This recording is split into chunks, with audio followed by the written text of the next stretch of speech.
The blood-smeared jerky trembled in Ethan Miller's weathered hand as he extended it toward the dying raccoon. Her matted fur clung to her emaciated frame, swollen belly betraying the lives within her that would likely never see daylight. Chemical stench from the nearby stream burned his nostrils. "Easy now, girl," he whispered, his voice rusty from disuse. The raccoon's eyes, intelligent and pain-filled, locked onto his. Something passed between them, ancient and wordless. Not prey and hunter, but two souls at the edge of their own private wilderness. She reached one paw forward, claws weakly scraping the dirt. "That's it," Ethan murmured, Martha's voice echoing in his memory. "Some creatures cross our path for a reason, Ethan." 1 year later, to the day when the chittering sound emerged from the forest edge, Ethan would remember this moment and weep. Leave a like and share your thoughts in the comments along with the city you're watching from now. Let's continue with the story. The hills of eastern Tennessee had been Ethan Miller's home for all his 68 years, except for the 2 he'd spent in Vietnam's humid jungles.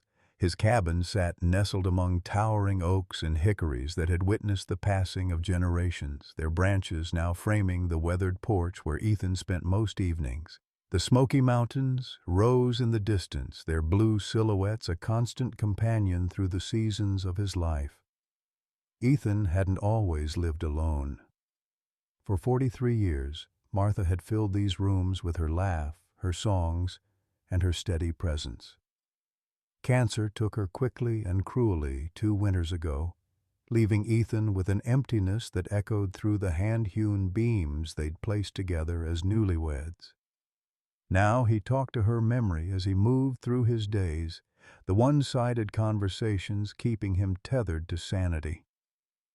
"Gonna check the West Ridge today, Martha," he'd say over coffee. "Saw some turkey tracks yesterday." She never answered, of course, but sometimes the light through the kitchen window would shift just so, and Ethan could almost believe she'd acknowledged him.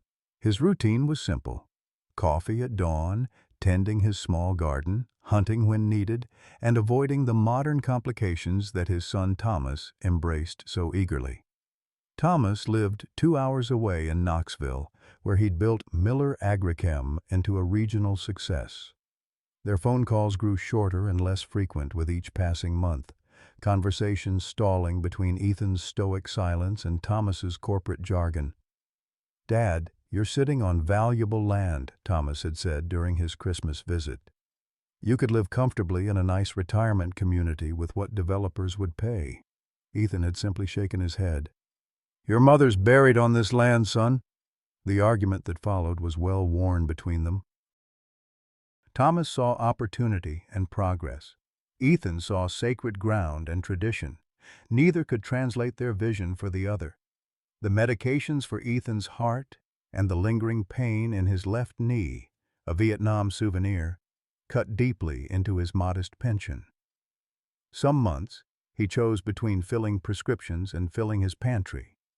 Pride kept him from mentioning this to Thomas, who would only see it as another reason to sell the land. Hunting had become more than necessity.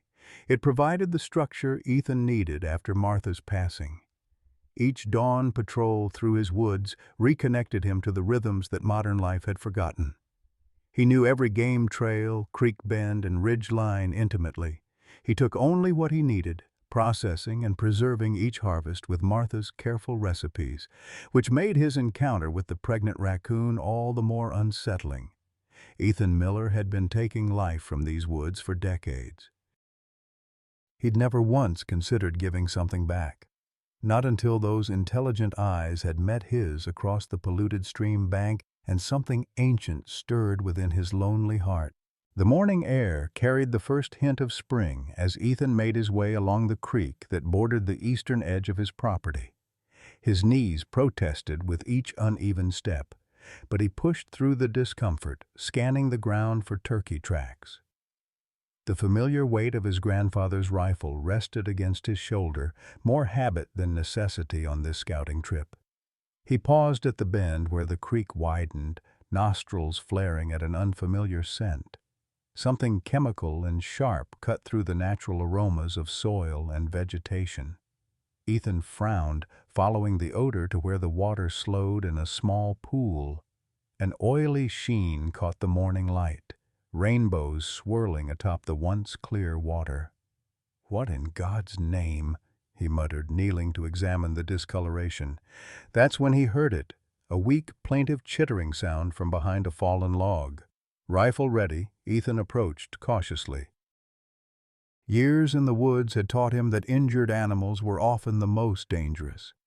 The raccoon lay curled on her side, her breathing shallow and labored. Normally sleek fur was matted and dull, her eyes glazed with pain.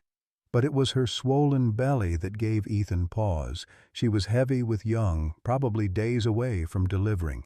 "Well now," he whispered, lowering his rifle. "You're in a bad way, aren't you?" The animal made no attempt to flee, a sure sign of her distress. Raccoons were notoriously wary creatures. This one's stillness spoke volumes about her condition. Ethan noticed her paws were stained with the same oily substance he'd seen in the creek. Without thinking, he reached into his pocket for the beef jerky he'd packed for lunch. He tore off a small piece and placed it on the ground between them, then backed away several steps. The raccoon's nose twitched, her pain momentarily overcome by hunger. With trembling paws, she reached for the offering and nibbled weakly. "That's it, girl," Ethan encouraged. "Get something in your belly." As the raccoon ate, Ethan studied her more carefully. She'd likely been drinking from the contaminated water, perhaps for days. Her condition suggested poison. Something in that oily film was toxic. He glanced back toward the creek, wondering what could have caused such pollution on his remote stretch of woods. "I'll be back," he promised, though he couldn't have said why he felt compelled to speak to the creature. "You just rest easy." Later that afternoon, Ethan returned with a cardboard box lined with an old flannel shirt of his. The raccoon remained where he'd left her, though she'd managed to drag herself closer to the tree line, seeking shelter. "Brought you a place to rest," he explained, setting the box down nearby. He'd also brought fresh water in a shallow pan and more food, not jerky this time, but some berries and a handful of unsalted nuts from his pantry. Something told him the jerky probably wasn't the right choice. The raccoon watched him warily, but made no move to escape as he placed the offerings near her makeshift shelter. Progress, Ethan thought. That evening, he drove his aging pickup to the Lebanon Public Library, feeling somewhat foolish as he approached the reference desk. "Ma'am, you wouldn't happen to have any books about raccoons, would you?" he asked the gray-haired librarian. She smiled warmly. "Wildlife section, third aisle on the left. Are you having trouble with them getting into your garbage?" "Not exactly," Ethan replied, not wanting to explain further. An hour later, he sat in his truck with a small stack of books, feeling both enlightened and concerned. Raccoons were omnivores, but their natural diet consisted primarily of fruits, nuts, insects, and small prey, not preserved beef jerky with its high salt content. He'd made a rookie mistake, one that could further harm the already sick animal. The books also confirmed his suspicions about the raccoon's condition. Environmental toxins affected wildlife first, their systems more sensitive to changes in their habitat. Whatever was in that creek was killing her slowly. For the next week, Ethan established a routine. Each morning and evening, he visited the raccoon, bringing appropriate food and fresh water. He built a sturdier shelter using fallen branches and a tarp, creating a protected space that would keep her dry and hidden from predators. He named her Darla, after no one in particular. The name just seemed to fit her scrappy resilience. Despite her condition, she fought to survive each day, her swollen belly growing tighter as her due date approached. "Martha would think I've lost my mind," Ethan told Darla during one of his visits, sitting cross-legged a few feet from her shelter. "Old man talking to a raccoon like she's folks." Darla watched him with those intelligent eyes that had first caught his attention, no longer clouded with quite so much pain. She'd begun to recognize his approach, no longer cowering when he appeared through the trees. On the 8th day, Ethan made a disturbing discovery. Following the creek upstream, he found several metal drums half buried in the soft bank about a quarter-mile from his property line. The ground around them was barren, vegetation withered and brown. One drum had rusted through, its contents leaking slowly into the soil and eventually the creek. Ethan's chest tightened as he knelt to examine the drums. Faded but still legible on one was a logo he recognized all too well. Miller Agrichem, his son's company. "Lord have mercy," he breathed, pieces falling into place. The expansion Thomas had mentioned at Christmas, they weren't just looking to buy Ethan's land. They were already using the adjacent property for dumping. That evening, Ethan sat on his porch, phone in hand, Martha's voice in his head. "Call him, Ethan. He's still your boy, no matter what." When Thomas answered, his voice carried the distracted quality of someone interrupted during important work. "Dad, everything okay?" "Found something interesting on my property line today," Ethan said, keeping his voice steady despite the anger simmering beneath. "Some drums with your company name on them." The silence that followed told Ethan everything he needed to know. "Those shouldn't be there," Thomas finally said, his tone carefully neutral. "We have proper disposal protocols." "Well, they are there, son. And they're killing everything around them, including a pregnant raccoon I've been trying to help." Thomas sighed, the sound of keyboard clicking pausing in the background. "A raccoon, Dad? Really? Look, I'll send someone out to check on those drums. Probably some old stock from before we updated our procedures." "You do that," Ethan replied. "And while you're at it, maybe check what else your company's been dumping where they shouldn't." The conversation ended shortly after, with promises from Thomas that he'd look into it. Ethan wasn't convinced. The corporate world his son inhabited seemed to operate on a different moral compass than the one Ethan had tried to instill in him as a boy. The next morning, Ethan met Mike Thornton at Becky's Diner in town, their Saturday breakfast a tradition stretching back decades. Mike was the closest thing to a friend Ethan had left, a fellow Vietnam vet who understood the value of silence and the weight of memories. "You're looking more sour than usual," Mike observed, stirring sugar into his coffee. "Martha would say you've been sucking lemons." Ethan snorted. "Found out my son's company is dumping chemicals upstream from my place." Mike raised his eyebrows. "That's rough. Thomas always was ambitious." "Ambitious is one thing. This is plain wrong." "So, what are you going to do about it?" Ethan stared into his coffee. "For starters, I'm trying to save a raccoon that got poisoned from their mess." Mike's fork paused halfway to his mouth. "A raccoon? Since when do you care about vermin?" "She's pregnant, Mike, and she didn't ask to get poisoned." Mike shook his head. "Next thing you'll tell me is you've gone vegetarian. Those things carry diseases, Ethan. Best to let nature take its course." "Maybe," Ethan conceded. "But something about this one, I don't know. Feels like I'm supposed to help her." "Martha always said you had a soft heart under all that gruff," Mike said, returning to his breakfast. "Just don't get too attached." "Wild things stay wild, no matter how much you feed them." Ethan knew Mike was right, but it didn't change his resolve. That afternoon, he brought more food to Darla and noticed she'd moved into the shelter he'd built. Progress again. As he set down the bowl of fresh berries and sliced apple, he caught movement from the corner of his eye.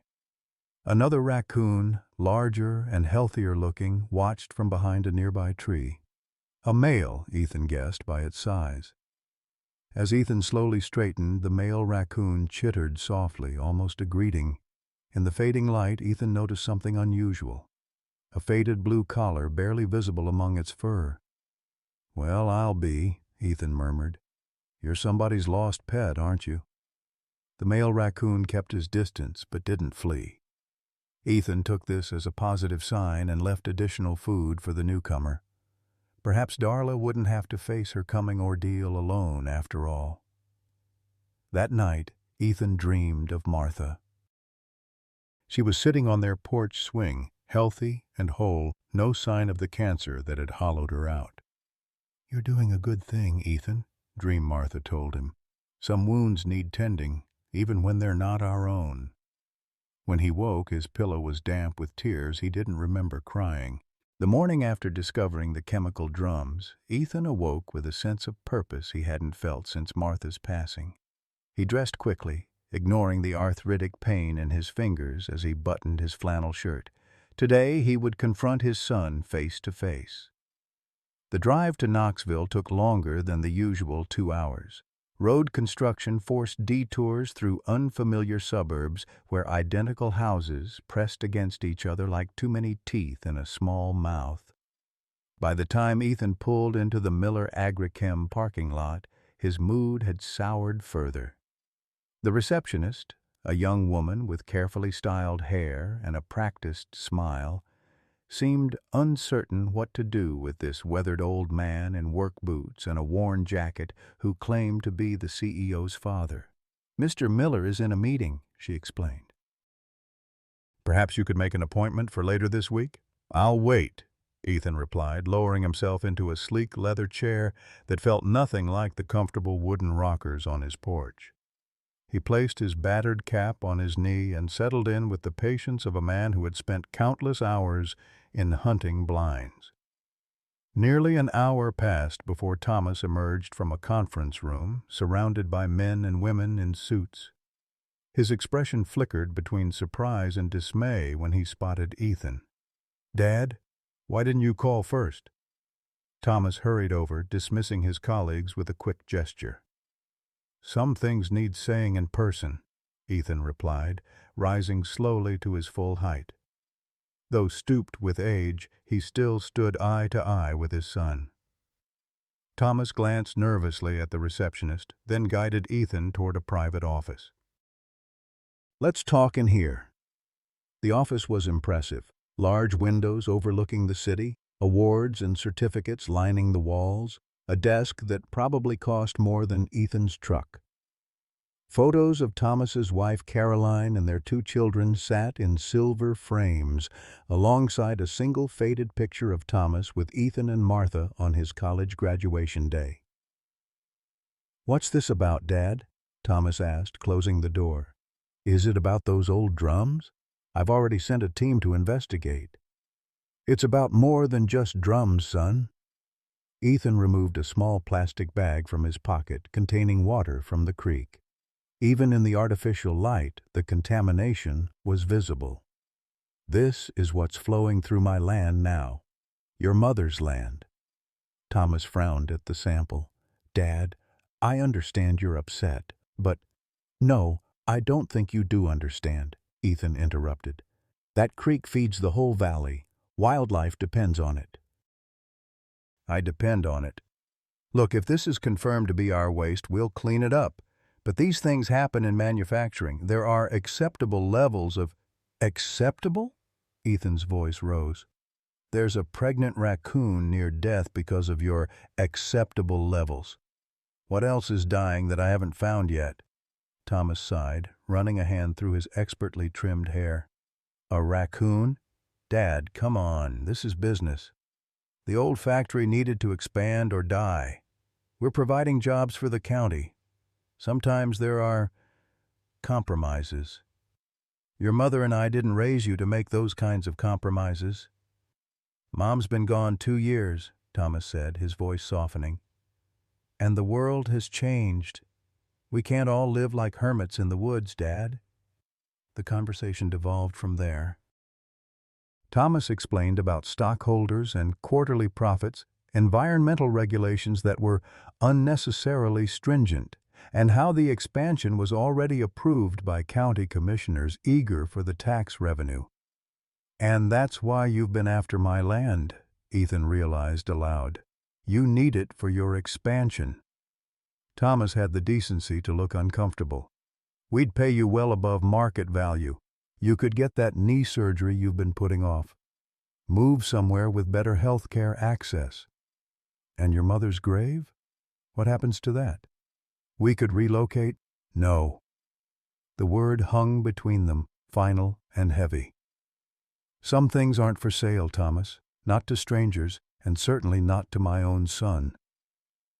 By the time Ethan left the gleaming office building, his heart felt like lead in his chest. The drive home was a blur of thoughts and memories. Thomas as a boy, fishing in that same creek, Martha teaching him to identify wildflowers along its banks. When had their sons' values diverged so sharply from their own? The next morning, Ethan coughed blood into his handkerchief. He stared at the bright stain against the white cloth, remembering how Martha's illness had announced itself in a similar way. Not now, he thought. I've got work to do first. He pocketed the handkerchief without dwelling on its implications and headed to check on Darla. The raccoon was looking marginally better today, her eyes clearer, though her movements remained sluggish. The male raccoon, Ethan had started calling him Blue for the faded collar, was nearby, watching attentively. "Got company today, I see," Ethan told Darla as he set down fresh food and water. "Good to have someone looking out for you." As Ethan refreshed Darla's shelter with clean bedding, he noticed she seemed more alert, watching his movements with heightened interest. She even chittered softly when he spoke, as if responding to his voice. The change gave him hope that she might survive after all. That afternoon, Ethan installed a simple trail camera near the raccoon shelter. If he couldn't be there constantly, at least he could monitor their progress and record any concerning changes in behavior. It was the kind of thing Martha would have thought of.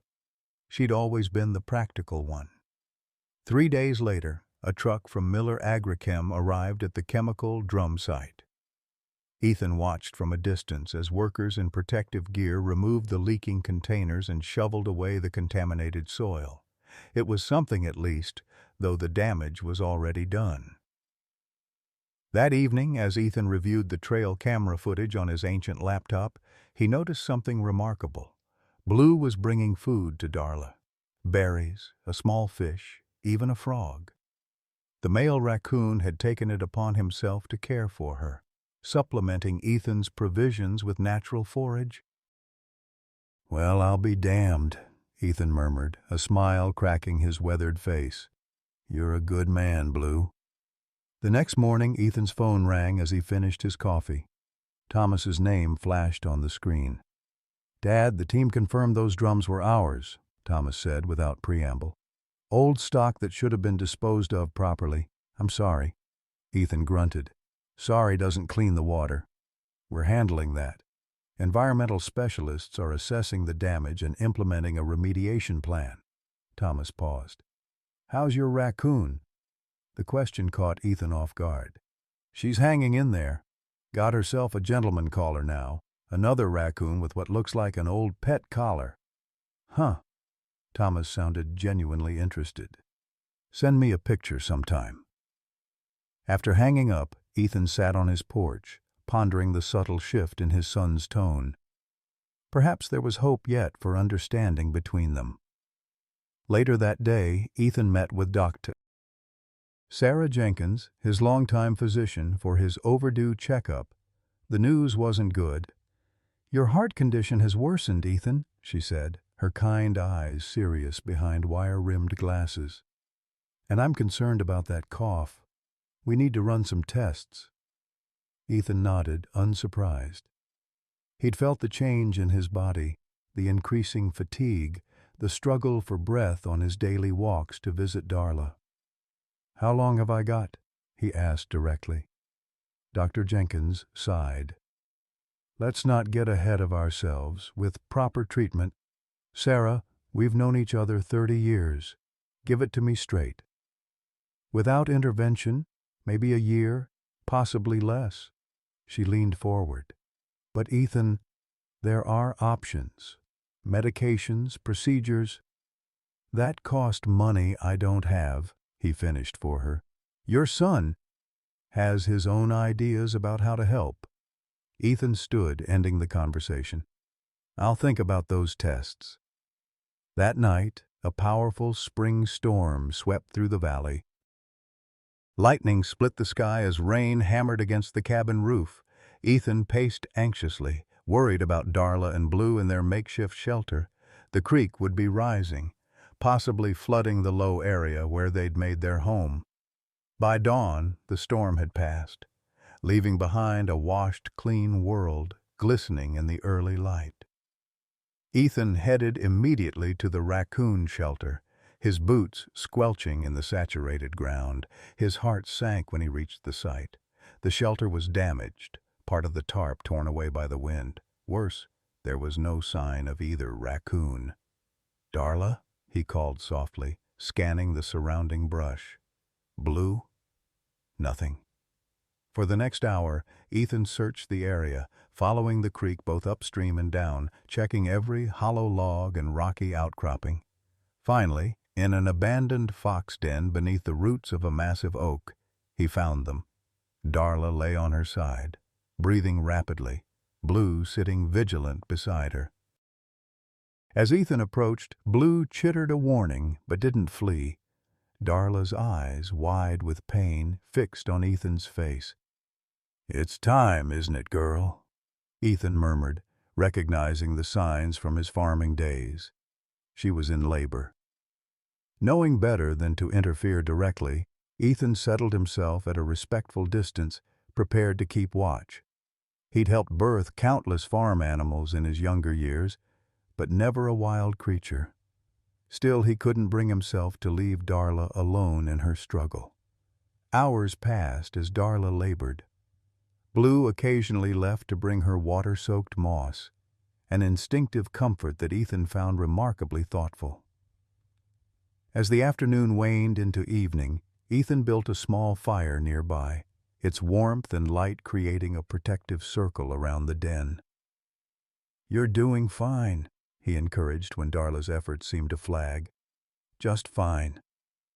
As night deepened, Ethan dozed against the base of a tree, his dreams filled with Martha's voice. She was telling him about the miscarriage they'd suffered early in their marriage, the child they'd grieved but never met. He awoke with a start to Blue's insistent chittering. In the dim firelight, Ethan could see the first kit had arrived, a tiny, blind creature already seeking its mother's warmth. Over the next 2 hours, 3 more followed, each perfect and miniature. But the 5th kit, when it finally came, lay still and silent despite Darla's gentle nudging. Ethan's throat tightened as he watched her efforts to rouse the lifeless baby. "I'm sorry, girl," he whispered, his own grief for the lost child of decades ago suddenly fresh and raw. "Sometimes that's just the way of things." Blue approached the stillborn kit, sniffed it carefully, then picked it up and carried it away into the darkness. Ethan understood. Removal of the dead was necessary for the survival of the living, however painful. When dawn broke, Ethan left the new family to their privacy, returning to his cabin with a heart both heavy and light. Life continued its cycle of birth and death, joy and sorrow, with or without human intervention. Yet he couldn't shake the feeling that he'd been meant to witness this particular miracle, that Martha had somehow guided him to this moment of renewal. Spring unfolded across the Tennessee hills with deliberate patience, each day bringing new color to the landscape. The dogwoods bloomed in explosive white against the deepening green, and the forest floor came alive with trillium and wild ginger. For Ethan, whose time was now marked by doctor's appointments and increasing medication, the season's renewal felt both hopeful and bittersweet. He'd relocated Darla's family to a more secure shelter closer to his cabin, a repurposed garden shed with a small opening that allowed the raccoons to come and go freely while providing protection from predators and weather. Every morning and evening he left food nearby, though he noticed Blue continued to supplement their diet with foraged items. The kits grew at an astonishing rate. Within weeks, they had transformed from blind, helpless creatures to curious balls of energy, their masked faces peering out at the world with the same intelligence Ethan had first recognized in their mother. He named them according to their emerging personalities: Scout, the most adventurous; Shadow, the cautious one; Trouble, who lived up to his name by getting into everything; and Little Martha, the smallest female whose gentle nature reminded Ethan of his late wife. Through the trail camera, Ethan documented their development, capturing midnight explorations and playful wrestling matches. He found himself looking forward to reviewing the footage each morning, smiling at their antics like a proud grandfather. When had these wild creatures become so important to him? One morning in late April, Ethan opened his email to find a message from Thomas. "How's the Raccoon family? Any new pictures?" The simple inquiry, so unlike their usual tense communications, prompted Ethan to send several trail camera images along with brief descriptions of each kit's personality. Thomas's response came surprisingly quickly. "They look healthy. The little one reminds me of how Caroline's cat sleeps, all curled up. Emma and Jake would love to see them sometime." Ethan stared at the screen, caught off guard by the mention of his grandchildren. Thomas rarely brought them to visit, claiming the cabin was too remote and lacked proper entertainment for kids. The implicit invitation hung between them, an olive branch Ethan wasn't sure how to grasp. "They're welcome any time," he finally replied. "Raccoons are mostly active at dawn and dusk, best viewing times." The exchange marked a subtle shift in their relationship.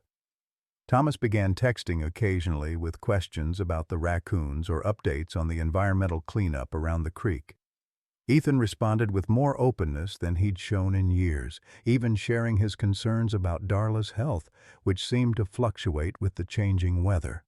As May progressed, Ethan's own health deteriorated further. The stairs to his bedroom became a daily challenge, and his walks to the raccoon shelter left him winded and pale. Dr. Jenkins prescribed additional medications that emptied his modest savings account. When Thomas asked directly about his condition during their weekly call, Ethan finally admitted the truth. "It's my heart, mostly, and there might be something in my lungs. They want to run more tests, but—" He trailed off, unwilling to discuss the financial constraints. "Dad, let me help," Thomas offered immediately. "I can cover whatever insurance doesn't." "Don't need charity," Ethan replied stiffly. "It's not charity. It's family." Thomas paused. "Mom would have my hide if I didn't look after you." The mention of Martha softened Ethan's resistance. "I'll think on it." A week later, Thomas arrived unannounced at the cabin, his sleek SUV looking out of place beside Ethan's rusted pickup. He carried a folder of medical information and a determination that reminded Ethan of Martha at her most stubborn. "I've scheduled consultations with specialists in Knoxville," Thomas explained, spreading the papers across the kitchen table. "Top cardiologists and pulmonary experts. All you need to do is show up." Ethan studied his son's face, noting the lines of worry that hadn't been there at Christmas. "Why now, Thomas? Why all this concern all of a sudden?" Thomas's expression softened. "Those pictures you sent, of the raccoons. There was one where you could see your reflection in the water barrel. You looked—" He struggled for words. "You looked like Grandpa did right before he died. And I realized I wasn't ready for that." The honest admission hung between them, more meaningful than any apology. "Well," Ethan said finally, "I suppose I could talk to these doctors of yours." While Thomas prepared lunch, surprisingly competent in the kitchen Martha had once ruled, Ethan took him to see the Raccoon family. They kept a respectful distance, observing through binoculars as the kits tumbled and played under Darla's watchful eye. "That one's Trouble," Ethan pointed out, a kit attempting to climb the shed wall. "And there's Little Martha by Darla's side." "You named one after Mom?" Thomas asked quietly. "Seemed fitting. She's small but determined. Keeps the others in line. Thomas smiled. Mom would have loved that. After a moment, he added, the company's environmental team found evidence of other affected wildlife. We're expanding the cleanup beyond the initial site. Good, Ethan nodded. It's the right thing. I've also put the expansion plans on hold, Thomas continued, watching his father's reaction. Looking at alternative locations that don't require... He hesitated. Now that don't impact existing habitats. Ethan felt a weight lift from his shoulders. Your mother would be proud of that decision. As they walked back to the cabin, Thomas broached another subject. Dad, I've been thinking, Emma and Jake have spring break next week. Caroline and I thought maybe we could stay here for a few days if that's okay with you. The kids would love to see the raccoons. The offer caught Ethan by surprise. This old place isn't exactly child-friendly anymore.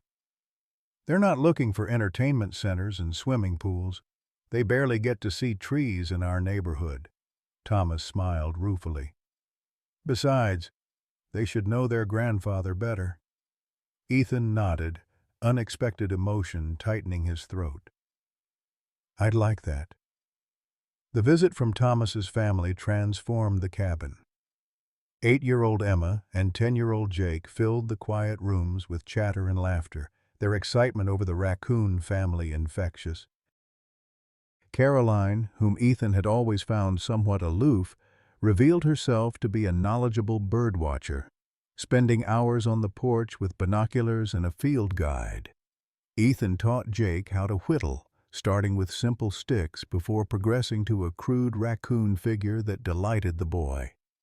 Emma discovered Martha's old journal of pressed wildflowers and began her own collection, bringing specimens for Ethan to identify. Grandpa, why does Blue have a collar? Jake asked one evening as they observed the raccoon family from the porch. I reckon someone kept him as a pet when he was young, Ethan explained, then either lost him or let him go when he got too big to handle. That's sad, Emma frowned, but at least he found Darla and the babies. That's right, Ethan agreed. Sometimes good things come from bad situations if you're patient enough to wait for them.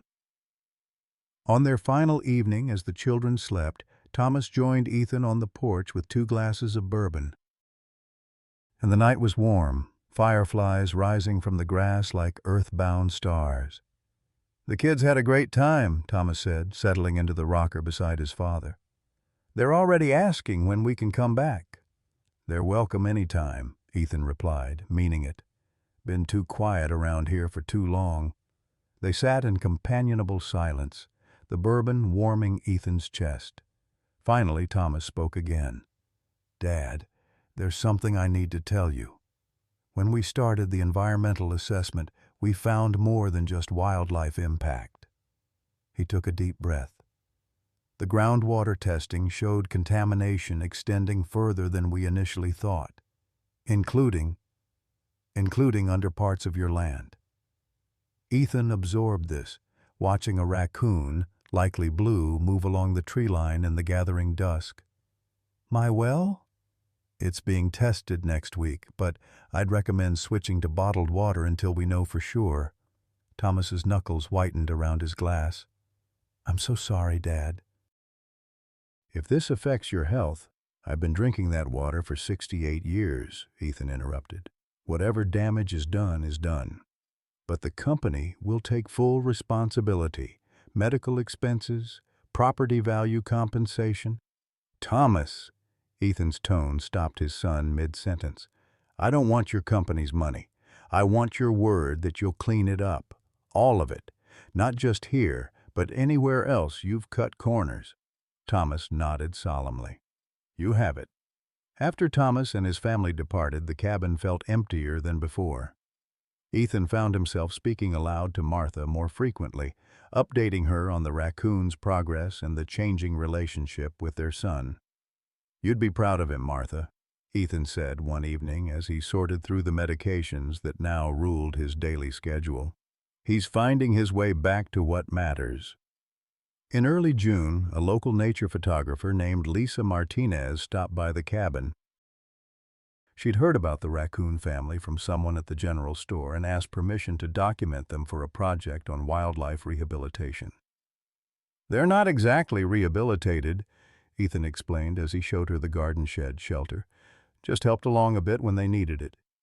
"Sometimes that's all it takes," Lisa replied, adjusting her camera. "A little help at the right moment." Over several visits, Lisa captured stunning images of Darla, Blue, and the growing kits. She explained how unusual it was for a male raccoon to remain with a female and her young, speculating that Blue's time as a pet had altered his natural instincts. "He's learned to form family bonds outside the typical raccoon behavior," she explained. "It's fascinating from a behavioral perspective." "Or maybe he just loves her," Ethan suggested simply. Lisa smiled. "Maybe so." With Lisa's permission, Ethan shared some of her professional photos with Thomas, who responded enthusiastically. A week later, Thomas called with an unexpected proposition. "Dad, our marketing team is revamping the company's image as part of our new environmental initiative.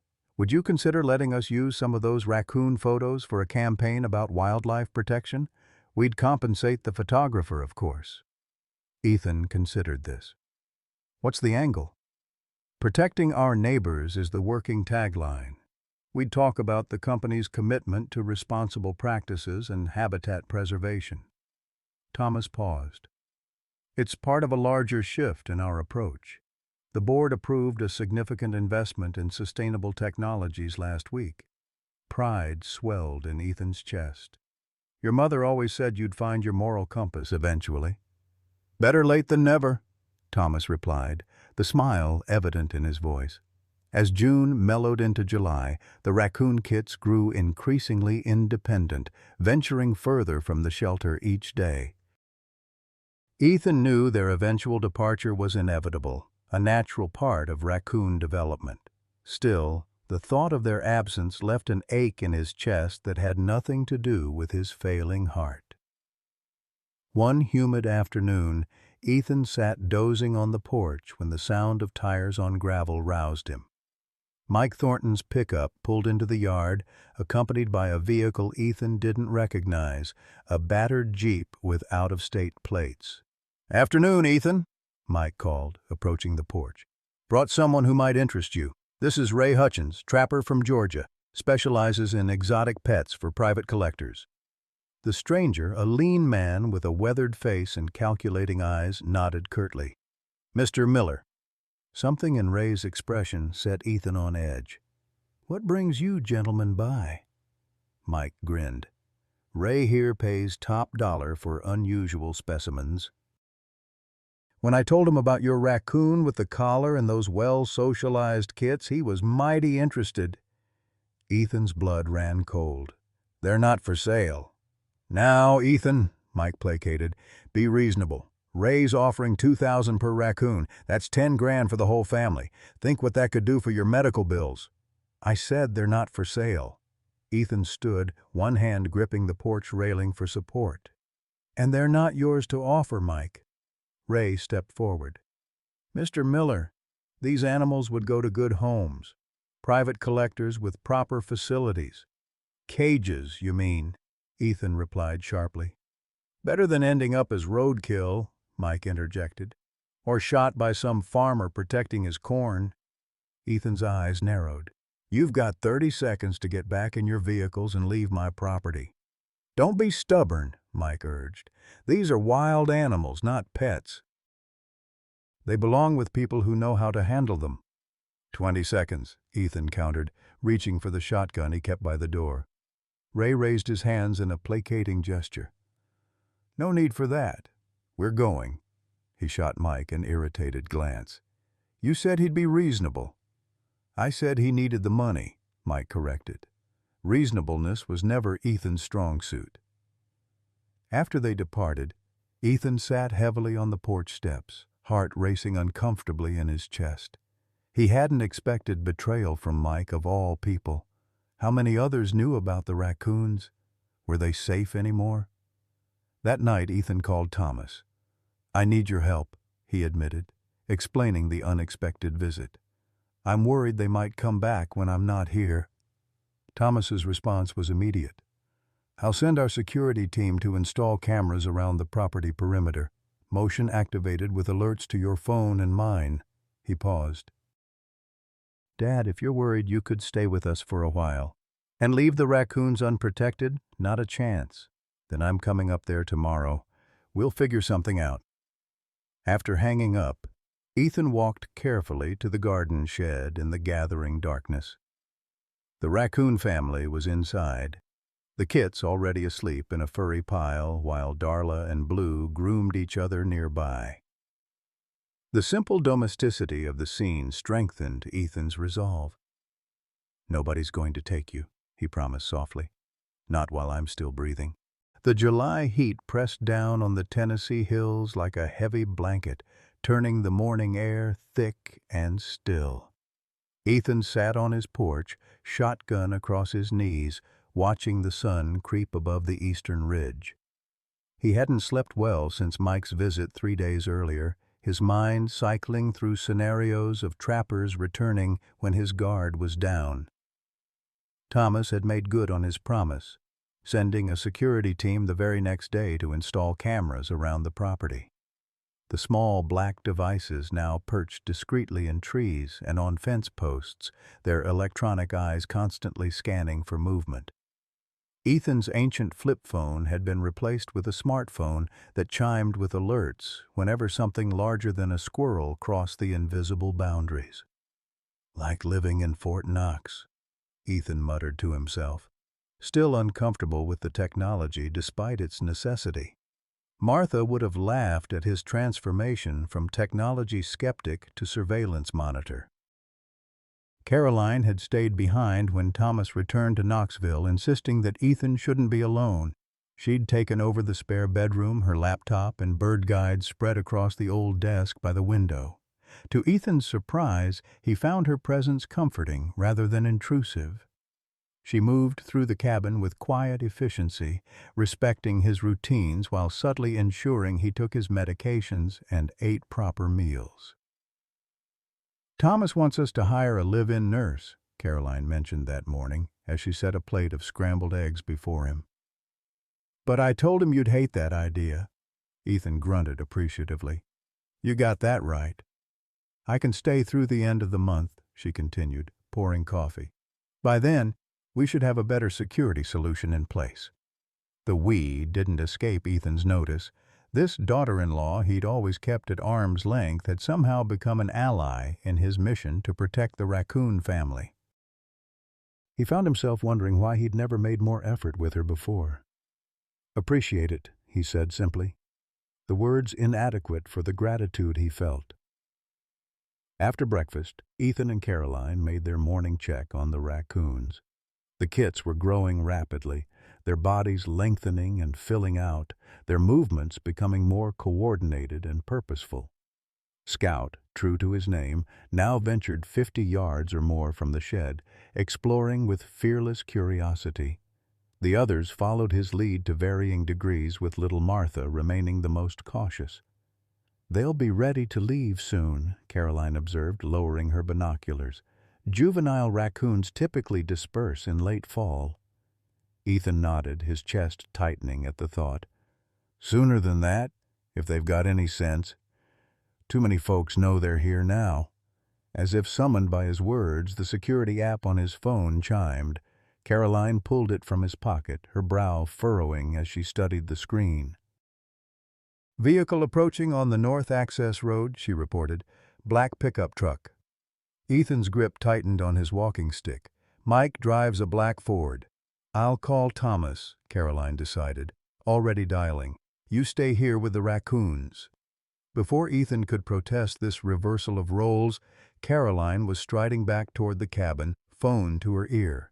He turned his attention to the raccoon family, noting with approval that Blue had already herded the kits back toward the shed, his instincts sensing the approaching threat. The pickup came into view minutes later, dust billowing behind it as it navigated the rutted access road. Ethan positioned himself before the garden shed, shotgun now cradled openly in his arms. The truck stopped 30 yards away, and 3 men emerged, Mike, Ray the trapper, and a younger man Ethan didn't recognize. "That's far enough," Ethan called as they started forward. Mike raised his hands in a placating gesture. "Just hear us out, Ethan." "We're not here to cause trouble." "You brought trouble the minute you stepped on my land," Ethan replied evenly. "I told you those raccoons aren't for sale." Ray stepped forward, his expression calculating. "Mr. Miller, be reasonable. These are wild animals. They belong in proper facilities or back in the deep woods, not hanging around some old man's garden shed." "And I suppose you've got proper facilities lined up?"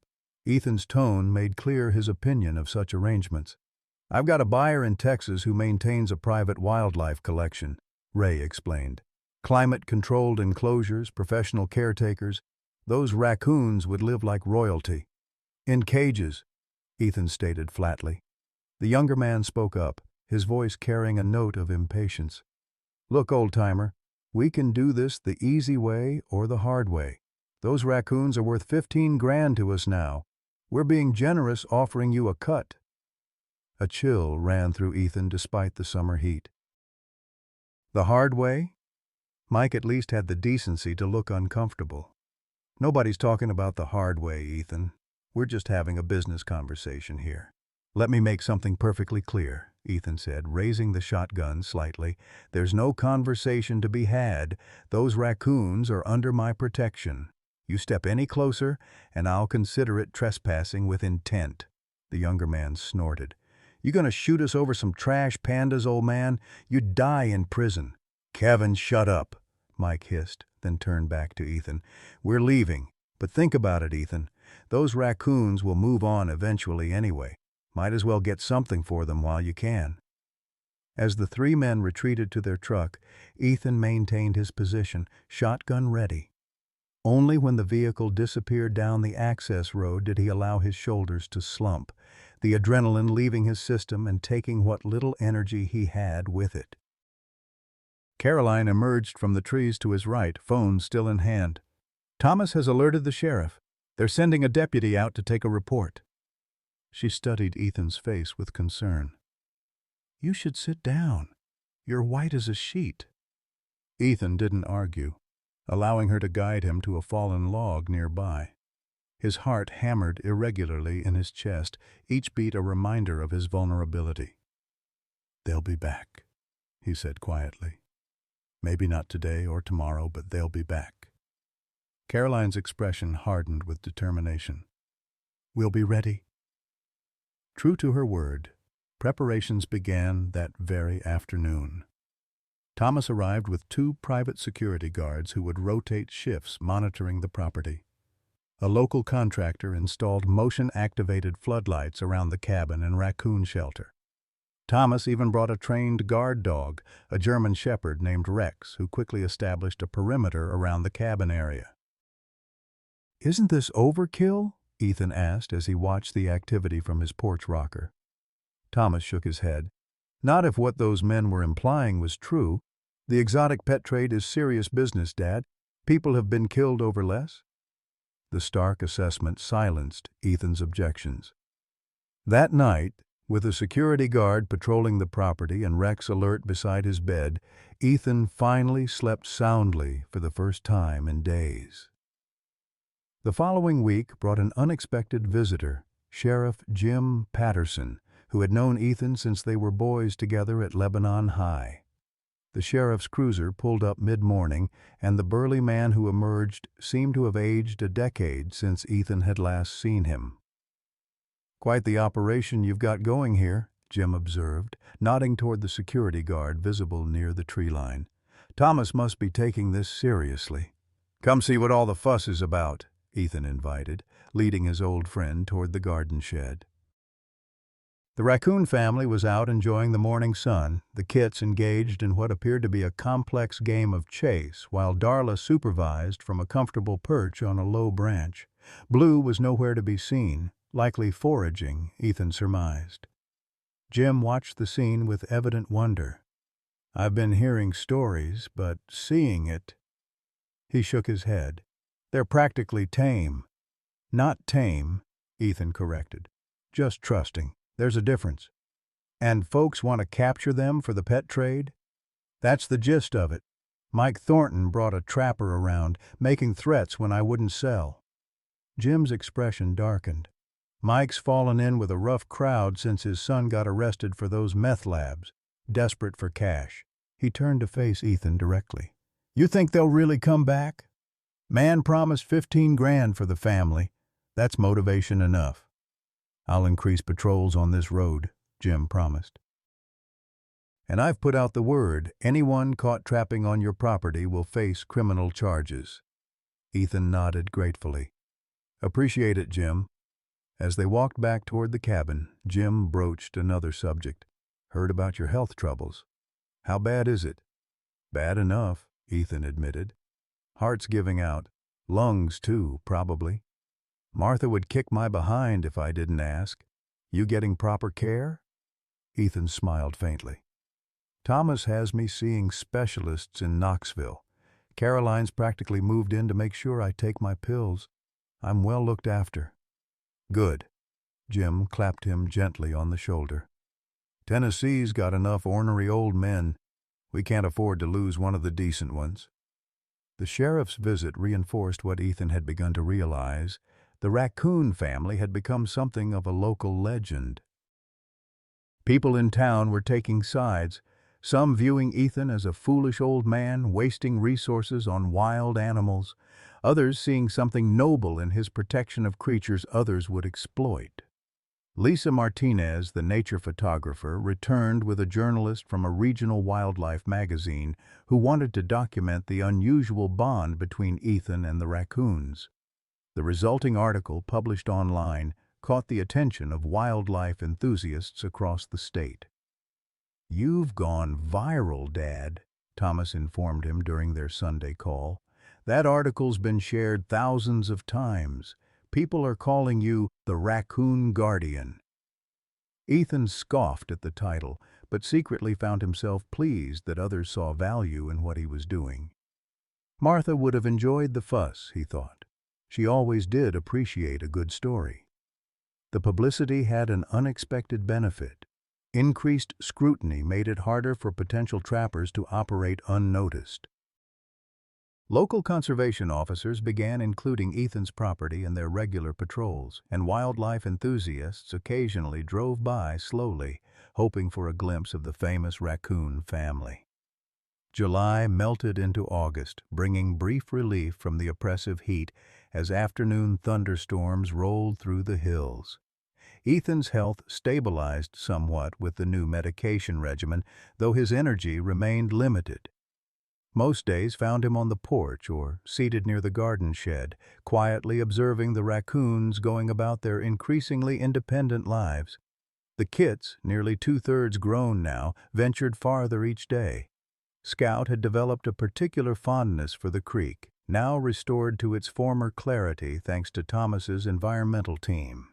Shadow preferred the dense undergrowth at the forest edge, where he practiced his hunting skills on insects and small rodents. Trouble lived up to his name by regularly raiding the bird feeders Caroline had installed, showing remarkable dexterity in defeating each new raccoon-proof design. Little Martha, still the smallest but perhaps the smartest, often stayed close to Ethan, sometimes sitting near his feet as he whittled or read. She reminds me of you, Ethan told Martha's memory one evening as the small raccoon examined a fallen acorn nearby. Always figuring things out while everyone else is running around making noise.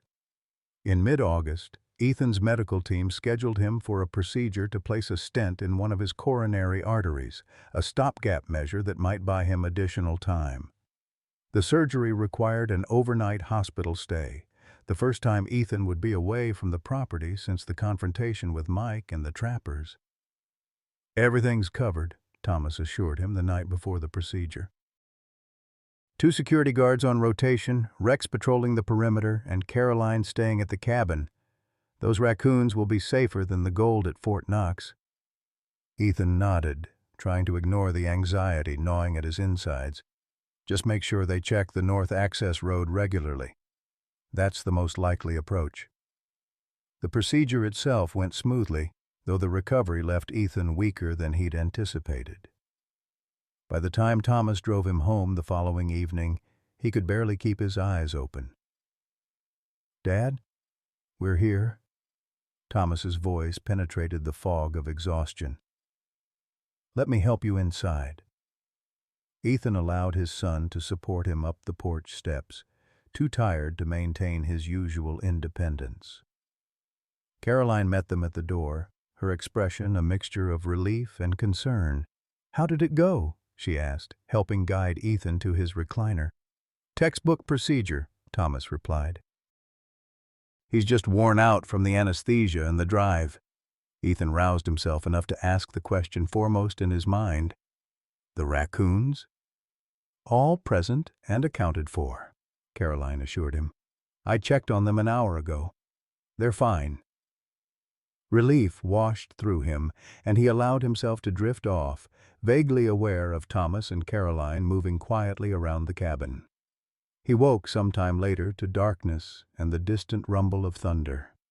The cabin was quiet, Thomas and Caroline presumably asleep in their rooms. Ethan lay still, trying to identify what had awakened him. A flash of lightning illuminated the room briefly, followed by another low growl of thunder. Then he heard it, Rex, barking sharply from somewhere outside.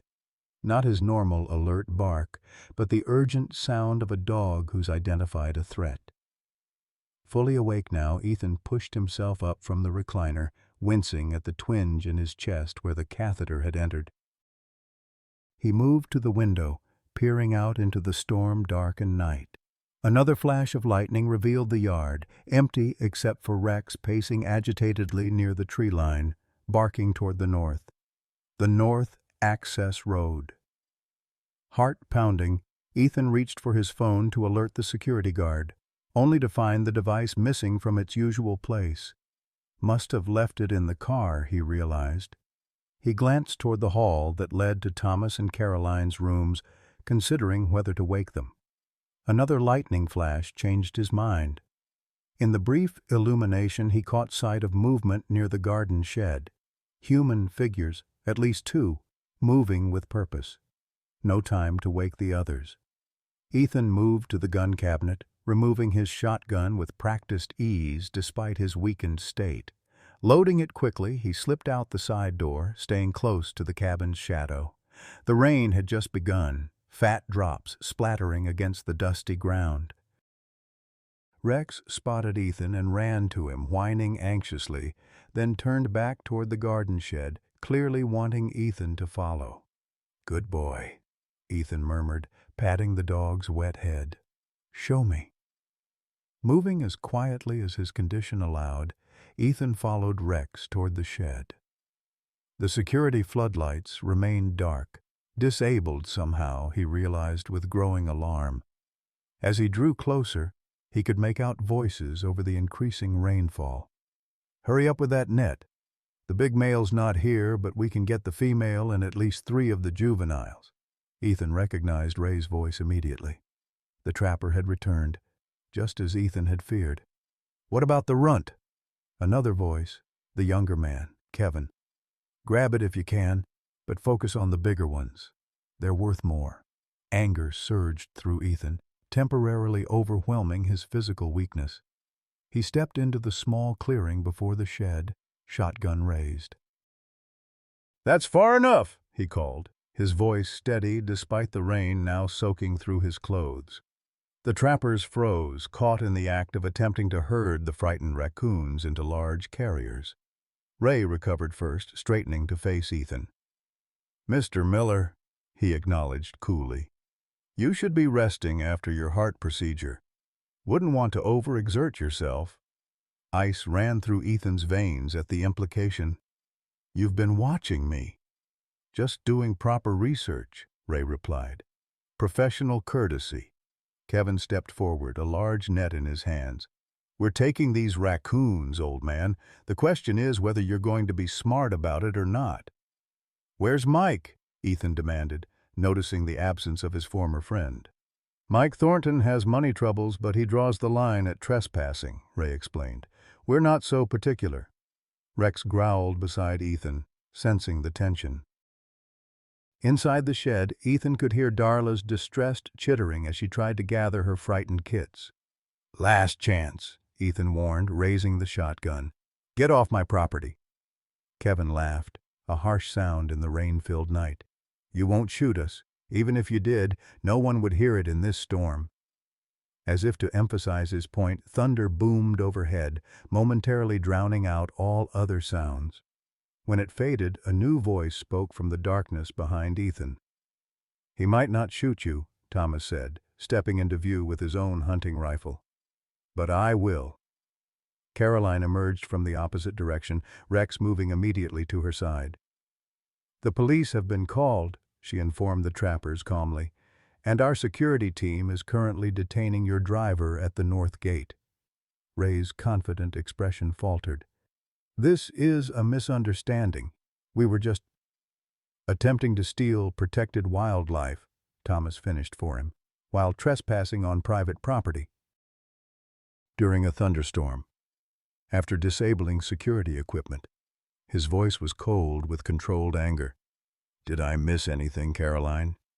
"Breaking and entering," she supplied. The shed lock was cut. Lightning flashed again, illuminating the scene in stark relief.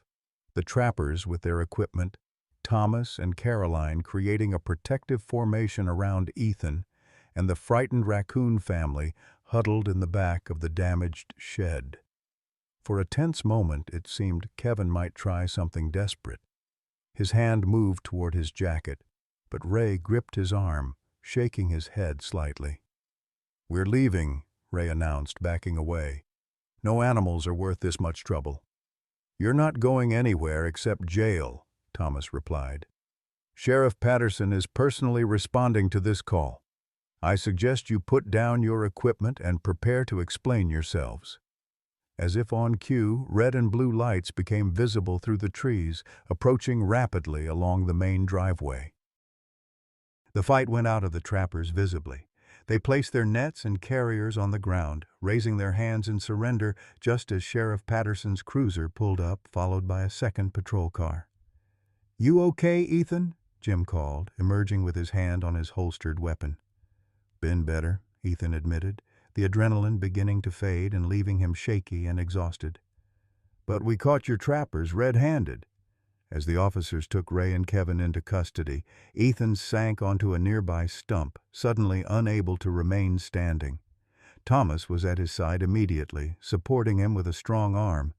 "You should be in bed, not having showdowns in thunderstorms," Thomas admonished, though his voice held pride rather than criticism. "Couldn't let them take the raccoons," Ethan explained simply. Caroline approached the shed, speaking softly to the frightened animals inside. "They're all okay," she reported. Scared, but unharmed. Relief washed through Ethan, so powerful it brought tears to his eyes. Or perhaps it was the rain, still falling steadily from the night sky. Either way, as Thomas helped him back toward the cabin, Ethan felt a sense of triumph mixed with bone-deep weariness. The raccoons were safe. For tonight, at least, that was enough. The confrontation with the trappers left Ethan bedridden for 3 days, his already fragile health further compromised by the exertion and exposure to the storm. Dr. Jenkins made a house call, her face grave as she examined him. "This isn't good, Ethan," she said, listening to his labored breathing. "The fluid in your lungs is increasing. We need to adjust your medications again, and you need complete rest." Ethan nodded weakly from his pillow, lacking the energy to argue. The bedroom that he had shared with Martha for over 40 years now felt like a prison, its familiar walls closing in as his world contracted with his diminishing strength. Caroline had taken charge of his care with quiet efficiency, administering medications, changing bedding, and ensuring he ate at least a little at each meal. Thomas commuted back and forth from Knoxville, handling the legal aftermath of the trapping incident while maintaining his company responsibilities. "Ray and his associate are being held without bail," Thomas reported one evening, seated in the wooden chair beside Ethan's bed. Sheriff Patterson found evidence linking them to illegal exotic animal trafficking across state lines. Federal charges are pending. Ethan nodded, his relief tempered by lingering anxiety. What about Mike? Thomas's expression darkened. He claims he had no knowledge of their plans that night, but the investigation revealed he'd been feeding them information about the raccoons and your schedule for weeks. He paused. I'm sorry, Dad. I know he was your friend. Was, Ethan agreed, the betrayal still a fresh wound. Money changes people, or maybe it just reveals who they truly are. The Raccoon family had been relocated to a more secure enclosure, a small outbuilding closer to the cabin that Thomas had quickly retrofitted with raccoon-friendly features. Caroline reported that they seemed to be adjusting well, though Darla remained more vigilant than before, less willing to venture far from the new shelter. She knows something bad happened, Ethan said when Caroline described this behavior. Animals sense these things. The kits are bouncing back faster, Caroline noted. Little Martha actually approached me this morning when I brought food. Despite his physical confinement, Ethan insisted on daily updates about each raccoon, drinking in every detail as if they were water in a desert. Thomas set up a tablet that live-streamed footage from a camera near the new enclosure, allowing Ethan to watch the raccoon family from his bed. The technology that he had once dismissed as unnecessary now became his window to the outside world. On the 5th day of his convalescence, Ethan awoke from an afternoon nap to find an unexpected visitor seated in the bedside chair. Lisa Martinez, the nature photographer who had documented the raccoon family. "Hope you don't mind," she said, noticing his surprise. "Caroline thought you might like some company that isn't family fussing over you." Ethan adjusted his position slightly, embarrassed by his weakness before this relative stranger. "Didn't mean to become part of your wildlife photography project." Lisa smiled. "Actually, that's partly why I'm here. The magazine piece about you and the raccoons has generated incredible interest. We've been approached by a national conservation organization that wants to feature your story in their campaign against illegal wildlife trafficking." Ethan frowned. "Not sure how much help I'd be in my current state." "You've already done the hard part," Lisa assured him. "Standing up for those raccoons, protecting them at significant personal risk, that's a powerful story that resonates with people." She paused, studying him thoughtfully. "But there's something else I wanted to discuss with you. Something about Blue." Ethan's attention sharpened. "What about him?" "I've been researching raccoons with unusual behaviors, trying to understand why he's formed such a strong bond with Darla and the kits. Most male raccoons are solitary. They don't participate in raising young." She reached into her bag and withdrew a folder. "I posted some of my photos in wildlife research forums, and I received an interesting response from a wildlife rehabilitator in Kentucky." She handed Ethan a printed email with an attached photo. The image showed a younger Blue, unmistakable even then, with an elderly woman and a sign reading Wildwood Rehabilitation Center, Lexington, KY. "His name was Benjamin," Lisa explained as Ethan studied the photo. "He was brought to the center as a kit after his mother was killed by a car. The rehabilitator, Margaret Wilson, raised him with the intention of releasing him back to the wild, but he formed an unusually strong attachment to humans." Ethan absorbed this information, pieces falling into place. "That explains the collar." Lisa nodded. "Margaret finally released him 3 years ago when the center faced closure due to her declining health. She always wondered what happened to him." She hesitated. "She's in hospice care now. When she saw my photos, she recognized him immediately. It meant a lot to her to know he survived." Something tightened in Ethan's chest that had nothing to do with his physical condition. "Does she know about Darla and the kits?" "I sent her all the photos and articles. Her nurse says it's brought her tremendous joy." Lisa met his eyes directly. "She'd very much like to speak with you if you're willing." "Just a short phone call." Ethan found himself nodding before he could analyze why this mattered so much to him. Set it up.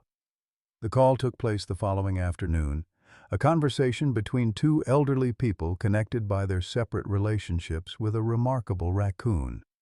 Margaret's voice was frail but animated as she shared stories of Benjamin's early life and the special bond they had formed. "He was always different," she explained, her Kentucky accent softened by weakness. "More empathetic than most raccoons. He would bring treats to the other animals in rehabilitation, berries for the squirrels, fish for the injured hawks. The veterinarians said they'd never seen anything like it." Ethan found himself sharing his own observations of Blue's protective behavior toward Darla and the kits, the way he brought food during her pregnancy and recovery, his vigilance against potential threats. "He learned love from you," Ethan told Margaret. "And he's passing it on." "That's the most beautiful thing I've ever heard," Margaret replied, her voice breaking slightly. "Thank you for taking care of him when I couldn't anymore." After the call ended, Ethan lay quietly, contemplating the parallels between his situation and Margaret's. Both aging, both facing mortality, both finding unexpected purpose in caring for creatures others might overlook. There was comfort in knowing he wasn't alone in this strange journey. As August gave way to September, Ethan's condition deteriorated further. The modified medications provided temporary relief, but couldn't halt the underlying progression of his disease. Dr. Jenkins began discussing hospice care, a conversation Ethan endured stoically while Thomas grew increasingly agitated. "There have to be other options," Thomas insisted after one particularly difficult consultation. "More aggressive treatments? Experimental procedures?" "Son," Ethan interrupted gently, "we both know where this is headed. No sense fighting the inevitable." "So you're just giving up?" Thomas's voice cracked with emotion. "After everything, after fighting so hard for those raccoons, you're just accepting this?" Ethan reached for his son's hand, surprised by how much effort the simple gesture required. "There's a difference between giving up and accepting what can't be changed. The raccoons had a chance if someone intervened. I don't." Thomas turned away, wiping his eyes roughly. "I'm not ready to lose you, Dad." "Nobody ever is," Ethan replied softly. "Your mother and I weren't ready either, but that didn't stop what happened." That evening, as twilight painted the hills in muted purples and golds, Thomas helped Ethan to the porch for the first time in weeks. The September air carried the first hint of autumn, a crispness that invigorated Ethan's senses despite his weakness. Caroline had positioned his rocking chair to face the new raccoon enclosure, allowing him to observe the family's evening activities. "I've been thinking," Thomas said as they watched Blue lead the kits in what appeared to be foraging practice near the tree line, "about what happens to them when—" He couldn't finish the sentence. "When I'm gone," Ethan supplied matter-of-factly. Thomas nodded. "They're too habituated to humans to simply release into the deep woods, but keeping them here indefinitely isn't ideal either." "No, it isn't," Ethan agreed, having wrestled with this dilemma in his long hours of confinement. "Wild things should be wild, even if they need a helping hand sometimes." "Lisa Martinez put me in touch with a wildlife conservation center in the Smokies," Thomas continued. "They have a natural habitat enclosure for raccoons that can't be fully released, animals that have been imprinted on humans or have special needs. They've offered to take the family if—" Again he faltered. "If necessary," Ethan finished for him. "It's a good backup plan, but I don't think they'll need it." Thomas looked at him questioningly. "They're already preparing to move on," Ethan explained, nodding toward the raccoons. "Watch how the kits are exploring further each day, coming back to the shelter less frequently. Blue's teaching them to find food naturally. Darla's encouraging independence. By late fall, they'll be ready to establish their own territories. But will they survive without your help?" Ethan smiled faintly. "They survived thousands of years before I came along," The kits are nearly grown now, with all the instincts they need. The only one I worry about is Blue, with his attachment to humans. And Darla, Thomas added. She seems pretty attached to you. She'll follow her nature when the time comes, Ethan said with certainty. A mother's first loyalty is to her children's future. As if sensing their discussion, Darla appeared at the edge of the enclosure, her masked face turned toward the porch. For a long moment, she seemed to study Ethan, her intelligent eyes reflecting the last light of day. Then she chittered softly and returned to her family. That night, a powerful storm system moved through the Tennessee Valley, bringing torrential rain that swelled creeks and rivers beyond their banks. Ethan listened to the deluge from his bed, worry gnawing at him as thunder shook the cabin's timbers. The Raccoon enclosure was on slightly higher ground, but if the flooding worsened, "They'll be fine," Caroline assured him, bringing his evening medications. Thomas reinforced the structure last week. It's watertight and secure. Despite her reassurances, Ethan slept fitfully, waking repeatedly to the sound of rain hammering against the roof. Near dawn, he was roused by urgent voices in the hallway. Struggling to sit up, he called out weakly. Thomas appeared in the doorway, his expression grave. "The creek's overflowed its banks, Dad. Water's rising fast across the lower property." Fear gripped Ethan's heart. "The raccoons?" "The enclosure's still above the water line, but it's getting close.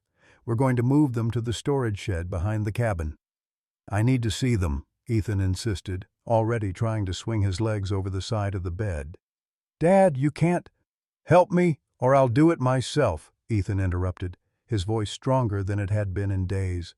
Recognizing the futility of argument, Thomas helped Ethan into his robe and supported him to the cabin's rear window, which offered a view of the property sloping down toward the creek. What Ethan saw stole his breath, a sheet of muddy water where his lower fields should be, still visibly rising as rain continued to fall. The Raccoon enclosure stood like an island in the expanding lake, water already lapping at its foundation. Caroline and one of the security guards were making their way toward it with carriers and protective gloves, fighting against the strengthening current. "It's too dangerous," Ethan realized aloud. "The water's moving too fast." As if confirming his assessment, Caroline stumbled, nearly swept off her feet before the guard grabbed her arm to stabilize her. They exchanged words, then reluctantly turned back toward the cabin, the rescue attempt abandoned. Despair washed over Ethan as he watched the floodwaters continue to rise. The Raccoon family he had protected through so much now faced a threat he was powerless to counter. His legs gave way, and Thomas guided him to a chair just as Caroline and the guard, soaked and muddy, entered through the back door. "I'm sorry, Ethan," Caroline said, her voice tight with emotion. "We couldn't reach them." "The current's too strong." Ethan nodded numbly. "Are they still in the enclosure?" Caroline and the guard exchanged glances. "We're not sure," the guard admitted. "There was movement inside, but we couldn't get close enough to confirm all of them are there." Thomas moved to the window, squinting through the rain-streaked glass. "I think I see Blue on top of the structure. He's pacing back and forth. If the water keeps rising at this rate, that whole area will be underwater within hours," the guard added grimly. Ethan closed his eyes, a prayer forming in his mind that he hadn't uttered since Martha's final days. "Please, not like this. Not after everything they've survived." The group maintained a somber vigil as morning light strengthened, revealing the full extent of the flooding. The rain finally began to slacken around mid-morning, but the creek continued to rise as runoff from the higher elevations fed the surging waters. By noon, the water had reached the floor of the enclosure. Through binoculars, they could see Blue and Darla moving anxiously inside, the kits nowhere visible. "Maybe they escaped earlier," Caroline suggested hopefully. "Raccoons are strong swimmers." Ethan wanted to believe this but couldn't shake the image of the kits trapped and frightened as water filled their shelter. The thought was unbearable. Just as Thomas was discussing a potential boat rescue with the security team, Ethan noticed movement along the tree line on higher ground to the east of the enclosure. "Look there," he said, pointing with a trembling finger. Through the binoculars, Thomas confirmed what Ethan's failing eyesight had glimpsed: 3 young raccoons moving cautiously through the underbrush, safely above the floodwaters. Scout, Shadow, and Trouble, Ethan identified, relief flooding through him. Blue must have led them to safety when the water started rising. "But where's little Martha?" Caroline asked, voicing the question foremost in Ethan's mind. The answer came moments later as they watched Blue emerge from the enclosure, something clutched carefully in his mouth. Using the roof of the structure as a platform, he plunged into the swirling waters, swimming powerfully toward the higher ground where the other kits waited. "He's carrying little Martha," Thomas realized, the binoculars pressed to his eyes. "She must have been too frightened to swim on her own." They watched breathlessly as Blue fought the current, his progress agonizingly slow. Twice he disappeared beneath the surface, only to re-emerge and continue his desperate journey. Finally, he reached the sloping ground and scrambled up the muddy bank, still clutching his precious cargo. Only Darla remained in the enclosure now, watching from the roof as her family regrouped on safer ground. With the kit secure, she dove into the flood and swam toward them, her sleek form cutting through the water with natural agility despite the powerful current. "They made it," Carolyn breathed as Darla joined the others in the shelter of the trees. "All of them." Ethan sagged in his chair, exhaustion and relief overwhelming him. The raccoons had survived not through his intervention this time, but through their own resourcefulness and Blue's unfailing devotion to his adopted family. "They don't need me anymore," he murmured, a bittersweet realization settling in his chest. That afternoon, as Ethan rested in his bed, the floodwaters began to recede, leaving behind a landscape transformed. Fields covered in mud and debris, the raccoon enclosure tilted at an angle, partially collapsed from the force of the water. Thomas reported that the raccoon family had been spotted moving deeper into the woods on the eastern ridge, away from the flood damage. They were heading toward the higher, drier forest that constituted the heart of Ethan's property, wild land that had never been logged or developed. "They're finding their own way now," Ethan observed, a strange peace settling over him despite the destruction. As it should be. That evening, Dr. Jenkins arrived to check on Ethan, her face registering concern at his weakened state. After examining him, she took Thomas and Caroline aside for a hushed conversation in the hallway. Ethan didn't need to hear their words to understand the message. His time was growing shorter. When Thomas returned to the bedroom, his eyes were red-rimmed but composed. "Dr. Jenkins thinks we should consider hospice care here at the cabin," he said, sitting beside Ethan's bed. "She says," his voice faltered, "she says it could be days, not weeks." Ethan nodded, unsurprised. He had felt the change in his body, the increasing struggle for each breath, the profound fatigue that seemed to reach into his very bones. "I'd like to see them one more time," he said simply. "The raccoons." Thomas started to object, then stopped himself. "I'll figure something out, Dad. I promise." The next morning dawned clear and brilliant, the September sun burning away the last traces of the storm clouds. The air carried the scent of wet earth and vegetation, clean and vital. Thomas and the security guard carefully transferred Ethan to a wheelchair, then wrapped him in blankets against the morning chill. "We've located the raccoon family," Thomas explained as he wheeled Ethan onto the porch. "They've established a temporary den in that stand of old oaks on the eastern ridge. It's too far for you to go in your condition, but we've set up a spotting scope here on the porch. You should be able to see them when they emerge to forage." The thoughtfulness of the arrangement touched Ethan deeply. Thank you, son. For the next several hours, Ethan maintained his vigil, drifting in and out of sleep as the sun traced its arc across the sky. Thomas and Caroline took turns sitting with him, offering water and adjusting his blankets as needed. It was late afternoon when Caroline gently shook his shoulder. "Ethan, look. They're coming out." Rousing himself from a light doze, Ethan peered through the spotting scope. The powerful lens brought the distant oak grove into sharp focus, revealing a hollow at the base of the largest tree.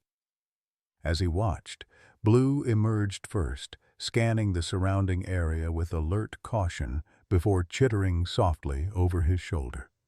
Darla appeared next, followed one by the four kits, now nearly indistinguishable from their parents in size. The family group moved with purpose through the underbrush, foraging for acorns, berries, and insects.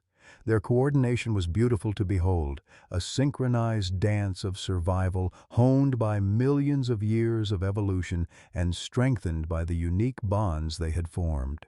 Blue led them confidently through territory that was likely familiar to him from his solitary explorations, while Darla ensured that no kit strayed too far from the group's protection. "They're going to be fine," Ethan said softly, as much to himself as to Caroline. "They know how to survive now." As the light began to fade, and the Raccoon family returned to their den for the night, Thomas helped Ethan back to his bed. The brief excursion had depleted what little energy he had, but the peace on his face spoke of an important need fulfilled. That night, as a crescent moon rose above the eastern ridge, Ethan Miller closed his eyes for the final time, Martha's name on his lips, and the image of the Raccoon family safe in their new home imprinted on his heart. His last conscious thought was one of completion, a circle closing, a purpose fulfilled. The land would continue, the raccoons would continue, and in that continuation something of himself and Martha would remain wild and free beneath the Tennessee sky. Thomas Miller stood at his father's graveside, the October wind tugging at his suit jacket. The cemetery occupied a small rise on the eastern portion of the family property, where generations of Millers had been laid to rest beneath ancient oaks. Ethan now lay beside Martha, reunited in death as they had been inseparable in life. The simple headstone bore only their names, birth and death dates, and the phrase, "stewards of the land." Thomas's choice, knowing it would have pleased them both. The funeral had been well attended, more so than Thomas had expected for a man who had lived so privately in his final years. Neighbors, old friends, even Sheriff Patterson and Dr. Jenkins had come to pay their respects. More surprising were the strangers, wildlife enthusiasts who had read about the Raccoon Guardian, conservationists inspired by Ethan's stand against the exotic animal traffickers, and local families who had followed the story in regional papers. They had stood respectfully at the edges of the gathering, their presence a testament to how far his father's simple act of compassion had rippled outward. Now, 3 days later, Thomas found himself alone at the grave, wrestling with decisions that couldn't be postponed any longer. The cabin, the land, his father's possessions, all waited for resolution. Miller Agricam's board was pressuring him to move forward with the expansion plans now that the property's future was solely in his hands. The rational business choice was clear. Yet Thomas couldn't shake the feeling that something profound would be lost if he made decisions based purely on corporate logic. "I don't know what to do, Dad," he said aloud, the words carried away by the wind. "You never made things easy, did you?" A sound in the underbrush drew his attention, a rustling too deliberate for the wind. Thomas turned, half expecting to see a deer or perhaps one of the security teams still patrolling the property. Instead, he found himself looking into the masked face of Blue, the male raccoon standing upright at the edge of the clearing, watching him with undisguised interest. "Well, hello there," Thomas said softly, surprised by the animal's boldness. Blue showed no fear, maintaining his position as if he had every right to be present at this private moment. Behind him, partially concealed in the brush, Thomas glimpsed Darla and what appeared to be two of the kits, Scout and Little Martha, if he remembered his father's descriptions correctly. The Raccoon family's appearance felt significant, though Thomas couldn't have articulated exactly why. They had survived the flood, adapted to their new circumstances, and yet here they were, seemingly paying their own respects. Thomas recalled his father's insistence that these weren't ordinary raccoons, that Blue especially possessed an awareness that transcended typical animal behavior. "He came to say goodbye to his friend," Caroline said quietly, approaching from the path that led back to the cabin. She had given Thomas space for his private farewell, but now joined him, slipping her hand into his. "Your father would have appreciated that." Thomas nodded, unable to speak past the sudden tightness in his throat. After a long moment, Blue turned and disappeared into the underbrush, the others following silently. The encounter left Thomas with an unexpected sense of continuity, a reminder that life persisted even in the face of loss. "I've been going through Dad's papers," Caroline said as they walked back toward the cabin. "There's something you should see." In Ethan's study, Caroline handed Thomas a leather-bound journal he recognized as his father's. "I found it in his bedside table. He must have been working on it during his last months." Thomas opened the journal to find page after page of careful observations about the Raccoon family, detailed notes on behavior, development, and personalities, interspersed with philosophical reflections on nature, conservation, and human responsibility. The final entries, written in an increasingly shaky hand, outlined Ethan's hopes for the property's future. "I want this land to remain a haven," his father had written. "Not just for the raccoons that have become family to me, but for all the creatures that depend on these old forests and clean waters. Thomas will know what to do, though he may need time to see it clearly. Martha and I planted seeds here, not just in the soil, but in the hearts of those who will come after us. Some seeds take longer to sprout than others." Accompanying the journal was a roughly drafted legal document, Ethan's attempt to create a conservation easement for the property. He had clearly been working on it without legal assistance, the language imperfect but the intention crystal clear, to protect the land from development in perpetuity. "He never mentioned this to me," Thomas said, stunned by the discovery. "I think he was trying to find a way to secure the land's future without putting you in a difficult position with your company," Caroline suggested. "He knew the pressure you were under from the board." The unfinished easement document sparked something in Thomas, a recognition of a path forward that honored both his father's wishes and the broader responsibilities he now felt toward the land and its inhabitants. Over the following weeks, he worked with environmental attorneys to formalize and expand upon Ethan's initial draft. The result was the establishment of the Miller Wildlife Sanctuary, encompassing the majority of the property while allowing for the continued use of the cabin as a family retreat. The announcement of the sanctuary created predictable waves at Miller Agrichem. Several board members expressed outrage at what they saw as Thomas squandering a valuable corporate asset. An emergency meeting was called, where Thomas faced their collective displeasure with a calm certainty that would have made his father proud. "Gentlemen," he addressed the room after listening to their objections, "I understand your concerns from a purely financial perspective. However, Miller Agrichem has an opportunity here to demonstrate true corporate responsibility, not just the kind we put in press releases, but actions that make a meaningful difference." He unveiled plans for what he called the Miller Green Initiative, a comprehensive overhaul of the company's environmental practices, starting with the development of biodegradable agricultural chemicals and sustainable packaging. The sanctuary would serve as both a research site for studying the environmental impact of their products and a visible symbol of the company's commitment to conservation.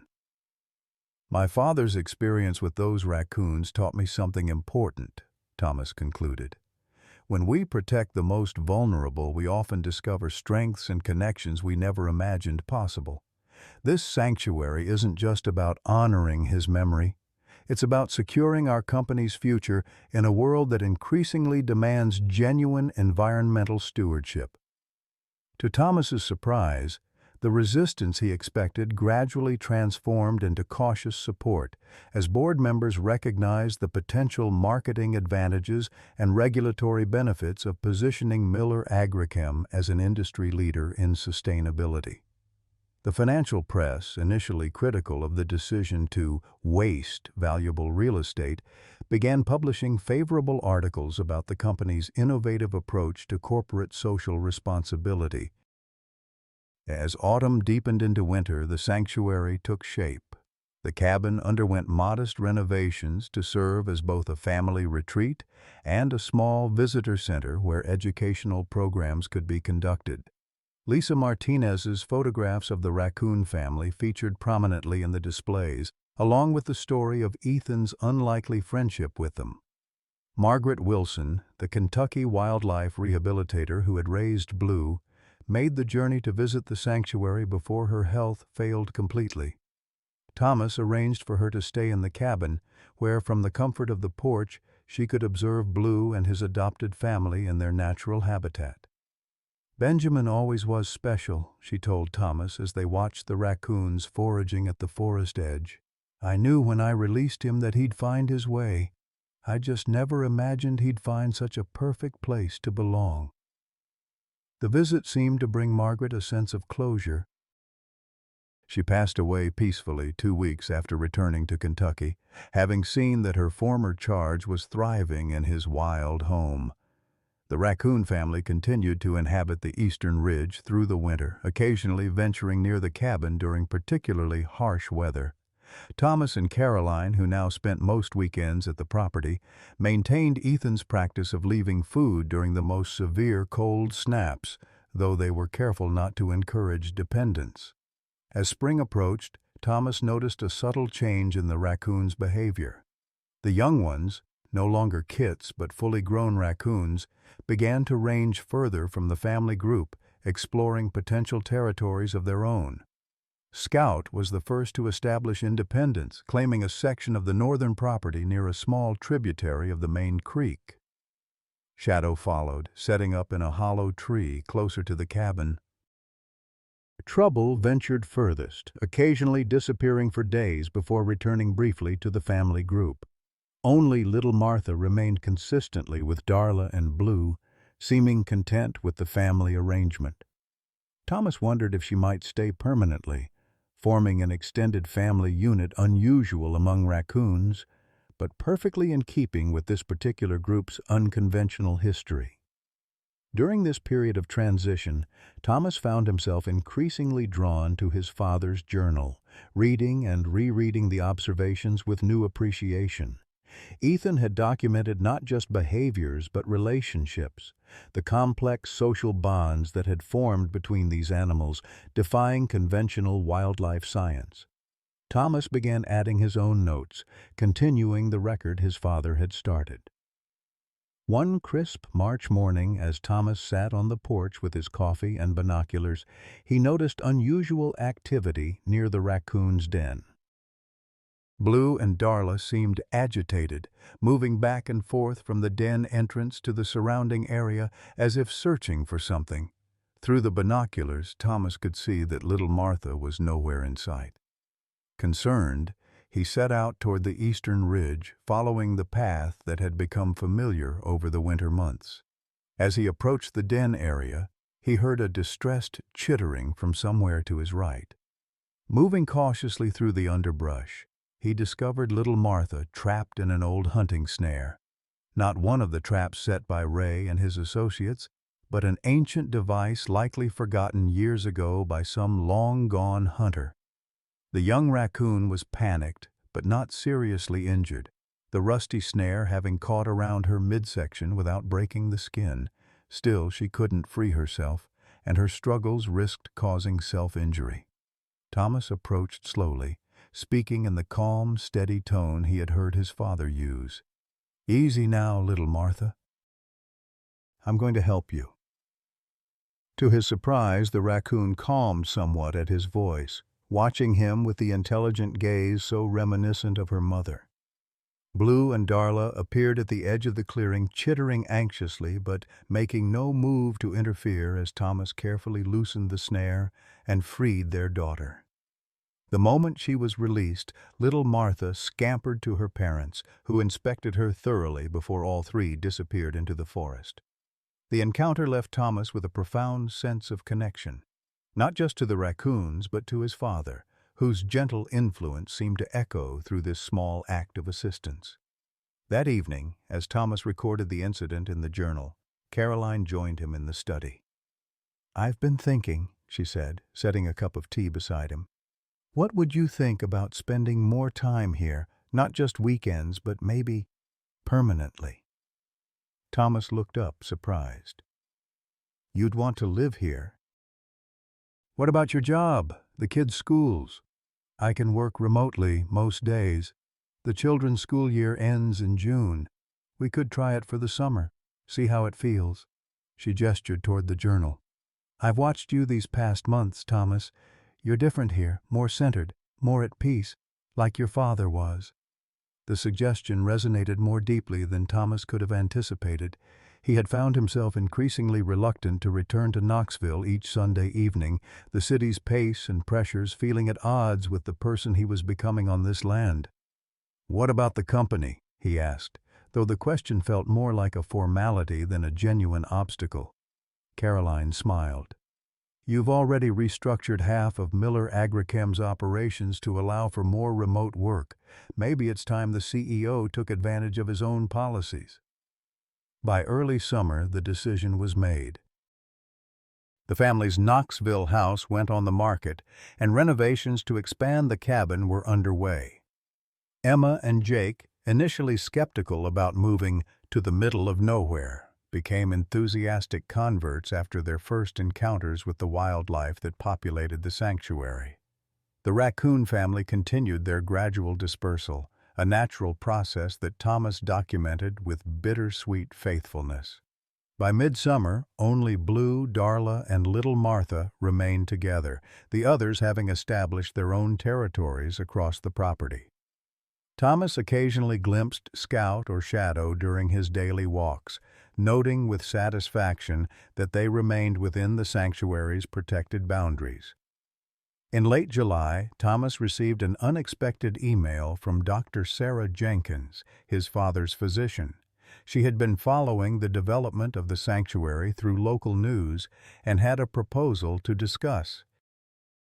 Their subsequent meeting at the cabin led to the establishment of the Miller Ecotherapy Program, a partnership between the sanctuary and regional healthcare providers to offer nature-based healing experiences for patients with chronic or terminal illnesses. "Your father found such peace here, even during his final decline," Dr. Jenkins explained. "Others deserve that opportunity to connect with nature when they most need that grounding." The program began modestly, with just a few patients visiting each week for guided nature experiences. To Thomas's surprise, the raccoons, particularly Blue and Darla, often made appearances during these sessions, maintaining a safe distance but clearly visible to the delighted visitors. It was as if they somehow sensed the therapeutic value of their presence, just as they had for Ethan.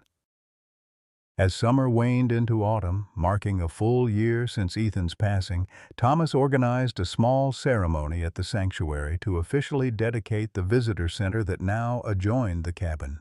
Local officials, conservation partners, and many who had followed the raccoon story attended the outdoor gathering.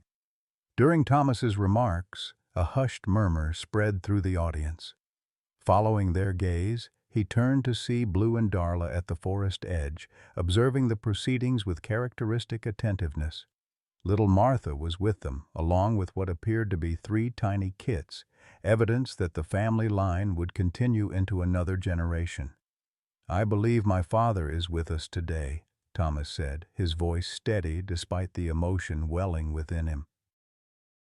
Not just in memory, but in the legacy he created, a legacy of compassion that extends beyond our own species, of stewardship that looks to the future rather than immediate gain, and of the profound connections possible when we open ourselves to the natural world.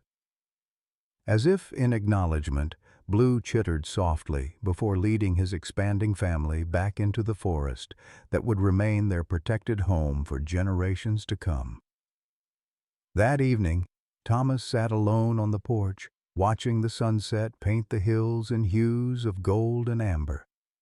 From his pocket, he withdrew a small object, the button from one of his father's old flannel shirts, worn smooth from years of use. He had found it while sorting through Ethan's clothes and had carried it with him ever since, a tangible connection to the man whose choices had set him on this unexpected path. "You were right, Dad," he said softly to the gathering darkness. "The seeds you planted did take time to sprout. But they're growing now, stronger than either of us could have imagined."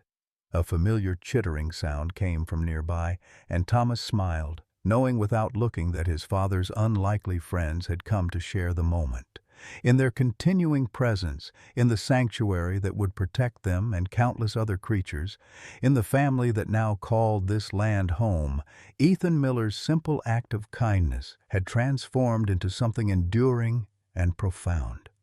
The circle was complete yet ever expanding, just as nature intended.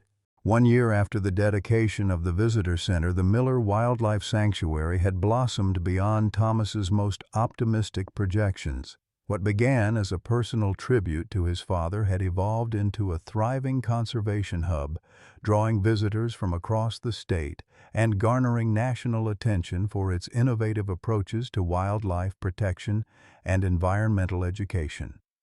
The cabin that had once been Ethan's solitary refuge now bustled with activity. The original structure remained largely unchanged. Thomas had insisted on preserving its rustic character, but the adjoining visitor center provided modern amenities for educational programs and research initiatives. Photographs of Ethan and the Raccoon family lined the main hallway, telling the story that had launched this unexpected journey.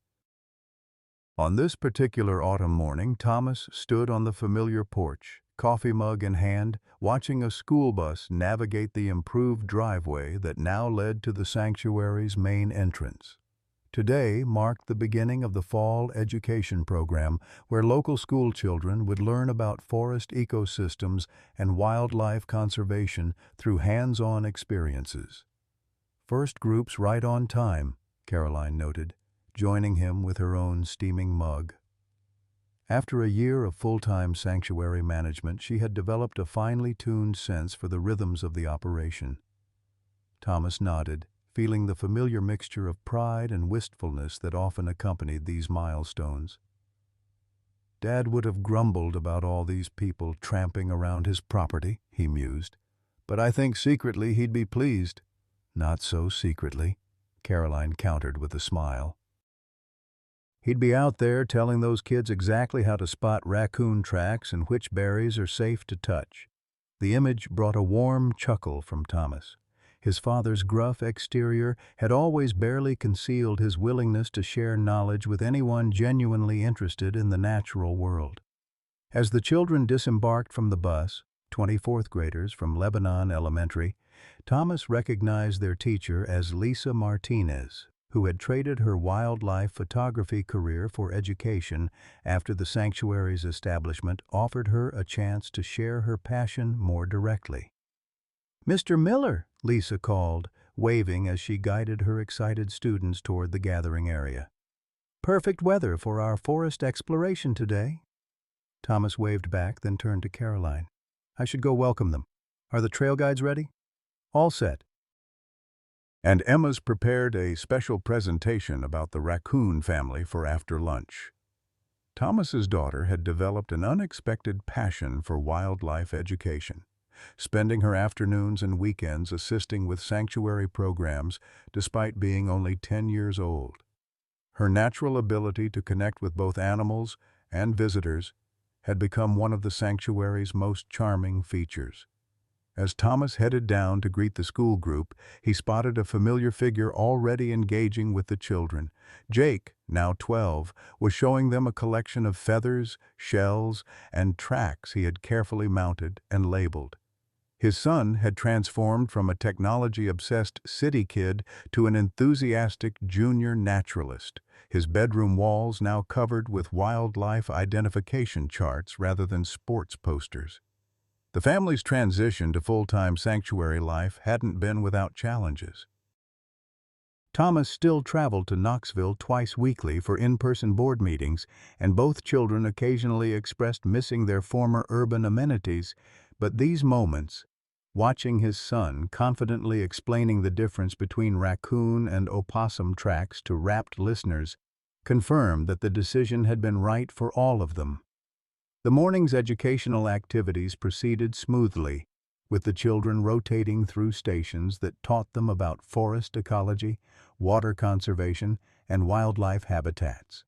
Thomas participated in several sessions, still marveling at how naturally these roles now came to him, roles he would have delegated without a second thought in his previous corporate-focused life.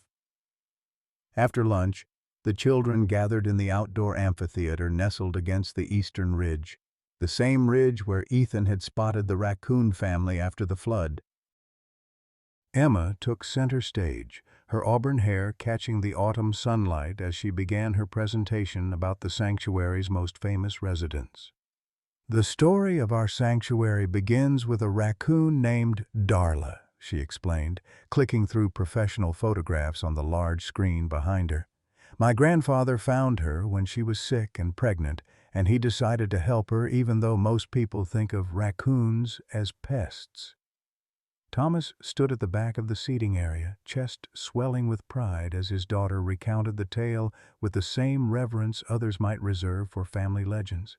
In many ways, it had become exactly that, the founding myth that tied them to this land and its purpose. As Emma described Blue's dramatic rescue of little Martha during the flood, a ripple of whispers spread through the audience. Thomas followed the children's pointing fingers to the forest edge, where a raccoon stood watching the proceedings with unmistakable interest.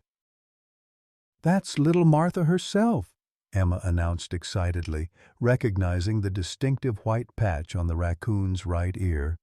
"She's the daughter of Darla and Blue, and now she has her own family in another part of the sanctuary." The children gasped in delight as little Martha was joined by two young raccoons, likely her own offspring from the previous spring. The three animals observed the human gathering from a safe distance, seemingly aware they were the subjects of discussion. "They know we're talking about them," one child whispered loudly, expressing what many were thinking. This unexpected appearance added a magical quality to Emma's presentation that no amount of planning could have achieved. When the raccoons eventually melted back into the forest, the children erupted in excited conversation, comparing observations and asking questions about raccoon behavior and intelligence. Later that afternoon, after the school group had departed, Thomas found himself drawn to the eastern ridge. He often walked these trails when seeking connection with his father's memory, finding comfort in the familiar landscapes that had shaped Ethan's final years. As he crested the ridge, Thomas paused at a particular viewpoint that overlooked the entire sanctuary property. From this elevation, he could see the original cabin and visitor center, the network of educational trails, the restored wetlands along the creek, and the forested hills that stretched toward the horizon. A memorial bench had been placed here, with a simple plaque reading, "Ethan Martha Miller, their legacy lives in the land." Thomas sat on the bench, allowing the panoramic view to fill his senses. The sanctuary had exceeded every expectation, attracting support from unexpected quarters and creating ripple effects throughout the region. Miller Agrichem's green initiative had transformed the company into an industry leader in sustainable agricultural practices. The ecotherapy program now partnered with 3 major medical centers, providing nature-based healing experiences for hundreds of patients annually. Most surprisingly, the Raccoon Protection Program, inspired by Ethan's original rescue of Darla, had expanded into a regional wildlife rehabilitation network. The Ethan Miller Protocol for Raccoon Rehabilitation was being adopted by wildlife centers across the Southeast, emphasizing the importance of maintaining family groups and preparing animals for true independence rather than permanent captivity. As Thomas reflected on these accomplishments, a soft, chittering sound drew his attention. Little Martha had followed him to the ridge, maintaining a respectful distance but clearly aware of his presence. Behind her, partially hidden in the underbrush, Thomas glimpsed the distinctive graying fur of Blue, now an elderly raccoon by wild standards, but still active and alert. "Hello, old friends," Thomas said quietly, remaining seated to appear less threatening. "Came to check on me, did you?" Blue emerged more fully from the brush, his movements slower than in years past, but still purposeful. The raccoon approached the bench with surprising boldness, stopping about 10 feet away. He sat upright, front paws clasped before him in an almost human posture, and fixed Thomas with the intelligent gaze that had first captured Ethan's attention years ago. For a long moment, man and raccoon regarded each other in silence. Thomas had experienced many such encounters over the years, but still found himself moved by the sense of mutual recognition, of boundaries transcended through simple acknowledgement of shared existence. "Dad saw something special in you from the beginning," Thomas mused aloud. "Tell he would be proud of how you've raised your family, protected them through everything." As if understanding, Blue chittered softly before turning to rejoin little Martha. Together, they disappeared into the forest that was their ancestral home, secured now for generations to come. That evening, Thomas joined a small gathering in the visitor center's community room. The Miller Wildlife Sanctuary Board of Directors, a diverse group including Caroline, Dr. Jenkins, Lisa Martinez, and several conservation experts, had convened for their quarterly meeting. Tonight's agenda included a special item, the unveiling of plans for the sanctuary's expansion.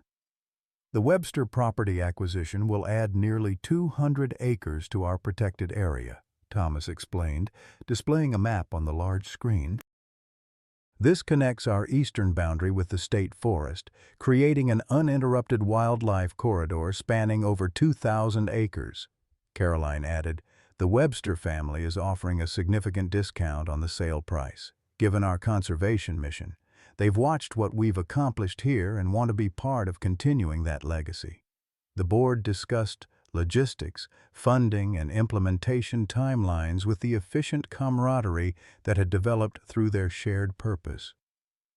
What had begun as Thomas's personal project now belonged to this broader community of committed individuals, each bringing unique skills and perspectives to the sanctuary's mission.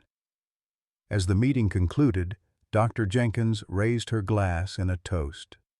"To Ethan Miller, whose simple act of kindness toward a pregnant raccoon set all of this in motion, may we all find such purpose in our lives." The sentiment resonated deeply with Thomas. His father's final chapter, what might have been merely a sad decline into illness and death, had instead become the catalyst for transformation, not only for the Miller family, but for countless others touched by the sanctuary's work. After the board members departed, Thomas found himself alone in his father's study. The room remained largely as Ethan had left it, from the worn leather chair to the bookshelves filled with field guides and natural history volumes. Thomas had added only one significant item, a glass display case containing his father's journal, preserved now as both family heirloom and historical document. Thomas carefully opened the case and removed the journal, settling into his father's chair as he turned the pages. Ethan's handwriting, strong and clear in the early entries, increasingly shaky toward the end, documented not just raccoon behavior but a profound journey of discovery. Reading these words always brought Thomas a sense of conversation across time, of guidance still received long after his father's passing. The final entry, dated just days before Ethan's death, concluded with words that had become something of a mantra for Thomas. "We are merely stewards, passing through these woods for a brief moment. The land endures, the creatures endure. Our task is to protect what we can during our time here, to leave things better than we found them. In this way, we achieve a kind of immortality, not through monuments or wealth, but through the continuing life of what we have chosen to cherish." Thomas closed the journal gently and returned it to its place of honor. Tomorrow would bring new challenges and opportunities for the sanctuary. Educational programs to refine, research initiatives to advance, expansion plans to implement. But tonight, in the quiet of his father's study, Thomas allowed himself to simply appreciate the journey that had brought him here. A soft tap at the door announced Caroline's presence. "Coming to bed?" she asked, leaning against the doorframe. "In a minute," Thomas replied with a smile. "Just saying good night to Dad." Caroline nodded in understanding. "Take your time. I'll leave the porch light on for you."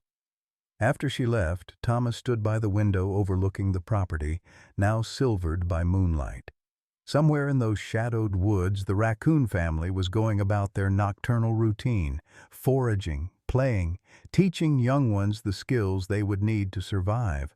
Their lives would continue, intertwined with but independent from human observation or intervention, exactly as nature intended.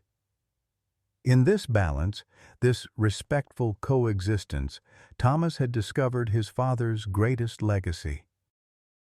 Not the sanctuary itself with its buildings and programs, but the fundamental philosophy underpinning it all, that human compassion need not stop at species boundaries, that stewardship meant protecting the freedom and dignity of all living things, and that the most meaningful connections often came from the most unexpected sources. As he turned to leave the study, Thomas whispered the words that had become both his evening ritual and his guiding principle. "Good night, Dad. We're carrying it forward." Outside, a raccoon chittered softly in the darkness. Perhaps by coincidence, perhaps not. Either way, Thomas smiled, grateful for the reminder that in this place he was never truly alone. The circle his father had begun continued to widen, embracing new lives, new stories, new possibilities with each passing season. And in that continuity, Ethan Miller's simple act of kindness toward a dying raccoon had achieved something truly remarkable. It had changed the world, one compassionate choice at a time.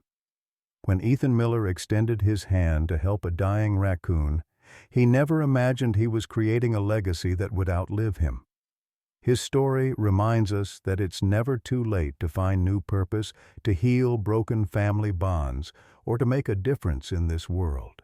Many of us reach our senior years wondering if our best contributions are behind us, if we've become invisible in a fast-changing world. Ethan's journey shows us that our wisdom, compassion, and willingness to stand for what matters can create ripples that touch countless lives, human and animal alike. The most meaningful chapters of our lives don't have to be in the past. Like Ethan, we can find new connections, reconcile with family, and leave a legacy that honors what we truly value. Our years of experience become our greatest strength when we use them to protect what we cherish. Have you ever had an unexpected encounter with wildlife that changed your perspective? Or perhaps you found new purpose in your senior years that surprised you? Share your stories in the comments below. Your experience might be the inspiration someone else needs today.